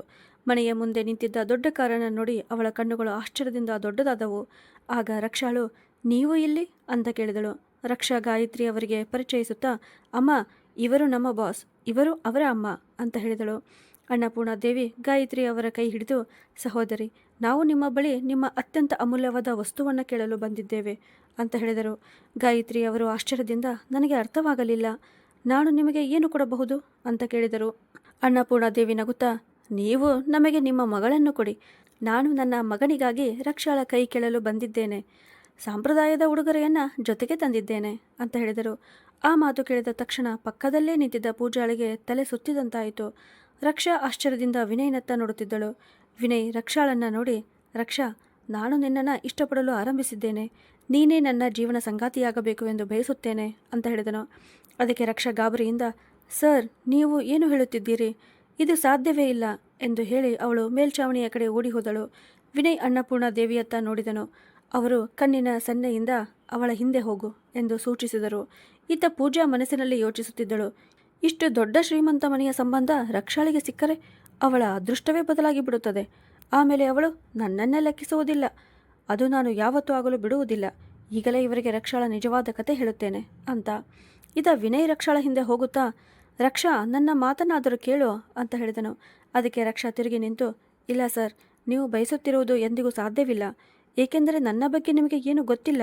ಈಗಾಗಲೇ ಒಮ್ಮೆ ನನ್ನ ಮದುವೆ ಮುರಿದಿದೆ ಎಂಬುದು ನಿಮಗೆ ಗೊತ್ತಿಲ್ಲ ಅಂತ ಹೇಳಿದರು. ಅದಕ್ಕೆ ವಿನಯ್ ಶಾಂತವಾದ ಧ್ವನಿಯಲ್ಲಿ, ಅಷ್ಟೇನಾ? ಅದರಿಂದ ನನಗೆ ಯಾವುದೇ ವ್ಯತ್ಯಾಸವಾಗುವುದಿಲ್ಲ ಅಂತ ಹೇಳಿದನು. ಇತ್ತ ಗಾಯತ್ರಿ ಅವರು ಅನ್ನಪೂರ್ಣ ಅವರಿಗೆ, ನೀವು ಕುಳಿತುಕೊಳ್ಳಿ, ನಾನು ಚಹಾ ತೆಗೆದುಕೊಂಡು ಬರುತ್ತೇನೆ ಅಂತ ಹೇಳಿದರು. ಹೀಗೆ ಹೇಳಿ ಅವರು ಅಡುಗೆ ಮನೆಗೆ ಹೋದರು. ಅಷ್ಟರಲ್ಲಿ ಅವಕಾಶ ನೋಡಿಕೊಂಡ ಪೂಜಾ ಅನ್ನಪೂರ್ಣ ದೇವಿಯ ಪಕ್ಕದಲ್ಲಿ ಕುಳಿತು, ನಮ್ಮ ರಕ್ಷಾಳಿಗಾಗಿ ನೀವು ಸಂಬಂಧ ತೆಗೆದುಕೊಂಡು ಬಂದಿರೋದು ನಿಜವಾಗಿಯೂ ತುಂಬ ಸಂತೋಷದ ವಿಷಯ. ಆದರೆ ರಕ್ಷಾಳ ಬಗ್ಗೆ ಕೆಲವು ವಿಷಯಗಳಿವೆ, ಅವು ನಿಮಗೆ ತಿಳಿದಿರಬೇಕು ಅಂತ ಹೇಳಿದಳು. ಅಷ್ಟರಲ್ಲಿ ಹಿಂದಿನಿಂದ ಒಂದು ಧ್ವನಿ ಕೇಳಿಸಿತು, ರಕ್ಷಾಳ ಬಗ್ಗೆ ನಮಗೆ ತಿಳಿಯಬೇಕಾದ ಎಲ್ಲವೂ ನಾವು ಈಗಾಗಲೇ ತಿಳಿದುಕೊಂಡಿದ್ದೇವೆ ಅಂತ. ಆ ಧ್ವನಿ ಕೇಳಿ ಪೂಜಾ ಹಿಂತಿರುಗಿ ನೋಡಿದಳು. ಹಿಂದೆ ವಿನಯ್ ರಕ್ಷಾಳ ಕೈ ಹಿಡಿದು ನಿಂತಿದ್ದನು. ಅದನ್ನು ನೋಡಿ ಪೂಜಾ ಹೊಟ್ಟೆ ಕಿಚ್ಚಿನಿಂದ ಉರಿದು ಹೋದಳು. ಅಷ್ಟರಲ್ಲಿ ಗಾಯತ್ರಿಯವರು ಅಡುಗೆ ಮನೆಯಿಂದ ಚಹಾ ತೆಗೆದುಕೊಂಡು ಬಂದರು. ಆ ದಿನ ಅವರ ಮುಖದಲ್ಲಿ ಕಾಣುತ್ತಿದ್ದ ಸಂತೋಷವೇ ಎಲ್ಲವನ್ನು ಹೇಳುತ್ತಿತ್ತು. ತನ್ನ ತಾಯಿಯ ಮುಖದಲ್ಲಿದ್ದ ಆ ಸಂತೋಷವನ್ನು ನೋಡಿ ರಕ್ಷಾಳಿಗೂ ತುಂಬ ಖುಷಿಯಾಯಿತು. ಅವಳು ಮನಸ್ಸಿನಲ್ಲಿಯೇ ತನ್ನ ತಂದೆಯನ್ನು ನೆನಪಿಸಿಕೊಂಡಳು. ಅಪ್ಪ, ನೀವು ನನಗಾಗಿ ಬಯಸಿದಂತಹ ಹುಡುಗ ಇಂದು ನನಗೆ ಸಿಕ್ಕಿದ್ದಾನೆ. ಆದರೆ ನೀವು ಮಾತ್ರ ನನ್ನ ಜೊತೆಯಲ್ಲಿ ಇಲ್ಲ. ಇಂದು ನೀವು ಇದ್ದಿದ್ದರೆ ಎಷ್ಟು ಚೆನ್ನಾಗಿರುತ್ತಿತ್ತು ಅಂತ. ಅನ್ನಪೂರ್ಣ ದೇವಿ ಕೈ ಮುಗಿದು, ಸರಿ ಸಹೋದರಿ, ನಾವು ಹೊರಡುತ್ತೇವೆ. ಇನ್ನೂ ಮದುವೆಯ ಸಿದ್ಧತೆಗಳನ್ನು ಮಾಡಬೇಕಿದೆ ಅಂತ ಹೇಳಿ ತಾಯಿ ಮಗ ಇಬ್ಬರು ಅಲ್ಲಿಂದ ಹೊರಟರು. ದಿನಗಳು ಗಾಳಿಯಂತೆ ಕಳೆದು ಹೋದವು. 1 ತಿಂಗಳ ನಂತರ ಮತ್ತೆ ಅದೇ ದಿನ ಬಂದಿತು. ಇಂದು ರಕ್ಷಾ ವಧುವಿನ ವೇಷದಲ್ಲಿ ನಿಂತಿದ್ದಳು. ನೋಡುತ್ತಲೇ ವಿನಯ್ ಮತ್ತು ರಕ್ಷಾಳ ಮದುವೆ ಸುಸೂತ್ರವಾಗಿ ನೆರವೇರಿತು. ಒಂದು ಕಡೆ ನಿಂತಿದ್ದ ಪೂಜಾ ಇದನ್ನೆಲ್ಲ ನೋಡಿ ಹೊಟ್ಟೆ ಕಿಚ್ಚಿನಿಂದ ಉರಿಯುತ್ತಿದ್ದಳು. ಆದರೆ ಈಗ ಅವಳಿಂದ ಏನೂ ಮಾಡಲು ಸಾಧ್ಯವಾಗಲಿಲ್ಲ. ಸ್ವಲ್ಪ ಹೊತ್ತಿನ ನಂತರ ಬೀಳ್ಕೊಡುವ ಶಾಸ್ತ್ರ ಆರಂಭವಾಯಿತು. ರಕ್ಷಾಳ ಕಣ್ಣುಗಳಲ್ಲಿ ಕಣ್ಣೀರು ತುಂಬಿಕೊಂಡಿತು. ಅವಳು ತನ್ನ ತಾಯಿಯತ್ತ ನೋಡಿದಳು. ಗಾಯತ್ರಿ ಅವರು ಮೊದಲೇ ಅಳುತ್ತಿದ್ದರು. ಅಷ್ಟರಲ್ಲಿ ವಿನಯ್ ಗಾಯತ್ರಿ ಅವರ ಬಳಿ ಬಂದು, ಅಮ್ಮ, ನೀವು ನನಗೆ ಇನ್ನೂ ಏನನ್ನೂ ಕೊಡಲೇ ಇಲ್ಲ. ಈಗ ನಾನು ಕೇಳಿರುವ ಒಂದು ವಸ್ತುವನ್ನು ನೀವು ಕೊಡದಿದ್ದರೆ ನಾನು ನಿಮ್ಮ ಮಗಳನ್ನು ನನ್ನ ಜೊತೆಗೆ ಕರೆದುಕೊಂಡು ಹೋಗುವುದಿಲ್ಲ ಅಂತ ಹೇಳಿದನು. ಅವನ ಮಾತು ಕೇಳುತ್ತಿದ್ದಂತೆಯೇ ಅಲ್ಲಿದ್ದ ಎಲ್ಲರೂ ತಮ್ಮೊಳಗೆ ಗುಸುಗುಸು ಮಾತನಾಡತೊಡಗಿದರು. ಪೂಜಾಳ ಮುಖದಲ್ಲಿ ಮಾತ್ರ ನಗು ಮೂಡಿತು. ಅವಳು ಮನಸ್ಸಿನಲ್ಲೇ ಯೋಚಿಸಿದಳು, ಒಳ್ಳೆಯದಾಯಿತು, ಈಗ ಇವನು ವರದಕ್ಷಿಣೆ ಕೇಳುತ್ತಾನೆ. ಇವಳು ಎಷ್ಟೋ ಕನಸು ಕಂಡಿದ್ದಳಲ್ಲ, ಈಗ ಅವಳ ಕನಸುಗಳು ಹೇಗೆ ನನಸಾಗುತ್ತವೆ ಎಂದು ನಾನು ನೋಡುತ್ತೇನೆ ಅಂತ ಅವಳು ಮನಸ್ಸಿನಲ್ಲೇ ಯೋಚಿಸಿದಳು. ಅಷ್ಟರಲ್ಲಿ ವಿನಯ್ ಗಾಯತ್ರಿ ಅವರ ಕೈ ಹಿಡಿದು, ನನಗೆ ವರದಕ್ಷಿಣೆಯಾಗಿ ನಿಮ್ಮಿಂದ ಏನು ಬೇಡ, ನನಗೆ ನನ್ನ 2ನೇ ಅಮ್ಮ ಬೇಕು ಅಂತ ಹೇಳಿದನು. ಈ ಮಾತು ಕೇಳಿದ ತಕ್ಷಣ ಪೂಜಾಳು ಹೊಟ್ಟೆ ಕಿಚ್ಚಿನಿಂದ ಉರಿದು ಹೋದಳು. ಇತ್ತ ರಕ್ಷಾಳ ಮುಖ ಸಂತೋಷದಿಂದ ಅರಳಿತು. ಅವಳು ಖುಷಿ ಪಡದೆ ಇರಲು ಕಾರಣವೇ ಇರಲಿಲ್ಲ. ಏಕೆಂದರೆ ವಿನಯ್ ಅವಳ ಮನಸ್ಸಿನ ಆಸೆಯನ್ನು ಈಡೇರಿಸಿದ್ದನು. ಗಾಯತ್ರಿ ಅವರು ಏನಾದರೂ ಹೇಳುವ ಮುನ್ನವೇ ಅನ್ನಪೂರ್ಣಾದೇವಿ ಮುಂದೆ ಬಂದು, ಸಾಕು ಸಹೋದರಿ, ಈಗ ಬೇಡ ಎಂದು ಹೇಳಬೇಡಿ, ನನಗೂ ಒಬ್ಬ ಜೊತೆಗಾರ್ತಿ ಬೇಕಲ್ಲ ಎಂದು ಹೇಳಿ ಅವರು ಜೋರಾಗಿ ನಗತೊಡಗಿದರು. ಅವರಿಬ್ಬರ ಒತ್ತಾಯದ ಮುಂದೆ ಗಾಯತ್ರಿ ಅವರಿಗೆ ಒಪ್ಪದೆ ಬೇರೆ ದಾರಿ ಇರಲಿಲ್ಲ. ಕೊನೆಗೆ ಅವರು ಅವರ ಜೊತೆ ಹೋಗಲು ಒಪ್ಪಿಕೊಂಡರು. ಇತ್ತ ಪೂಜಾ ಮತ್ತು ಪ್ರಕಾಶ್ ಮಾತ್ರ ಅವರು ಹೋಗುವುದನ್ನೇ ನೋಡುತ್ತಾ ನಿಂತರು. ಸ್ನೇಹಿತರೆ, ವರದಕ್ಷಿಣೆಯಿಂದ ಸಂಬಂಧಗಳು ನಿರ್ಮಾಣವಾಗುವುದಿಲ್ಲ. ಪ್ರೀತಿ, ಗೌರವ, ಮಾನವೀಯತೆ ಮತ್ತು ಒಳ್ಳೆಯ ಮನಸ್ಸೇ ನಿಜವಾದ ಕುಟುಂಬವನ್ನು ಕಟ್ಟುತ್ತವೆ. ರಕ್ಷಾಳ ತಾಳ್ಮೆ ಮತ್ತು ಆತ್ಮವಿಶ್ವಾಸಕ್ಕೆ ಕೊನೆಗೆ ಒಳ್ಳೆಯ ಫಲವೇ ಸಿಕ್ಕಿತು. ಹಾಗಿದ್ದರೆ ನಿಮಗೆ ಈ ಕತೆ ಹೇಗೆ ಅನಿಸಿತು ಅಂತ ಕಮೆಂಟ್ ಮಾಡಿ ತಿಳಿಸಿ. ಕತೆಯನ್ನು ಕರ್ನಾಟಕದ ಯಾವ ಊರಿನಿಂದ ನೋಡಿದಿರಿ ಅಂತಲೂ ತಿಳಿಸಿ. ಕತೆ ಇಷ್ಟವಾಗಿದ್ದರೆ ಒಂದು ಲೈಕ್ ಕೊಟ್ಟು ನಿಮ್ಮವರಿಗೆ ಶೇರ್ ಮಾಡಿ. ಹಾಗೂ ಇದೇ ಥರ ಕತೆಗಳನ್ನು ನೋಡಲು ನಮ್ಮ ಚಾನಲನ್ನು ಸಬ್ಸ್ಕ್ರೈಬ್ ಮಾಡಿ. ಧನ್ಯವಾದಗಳು.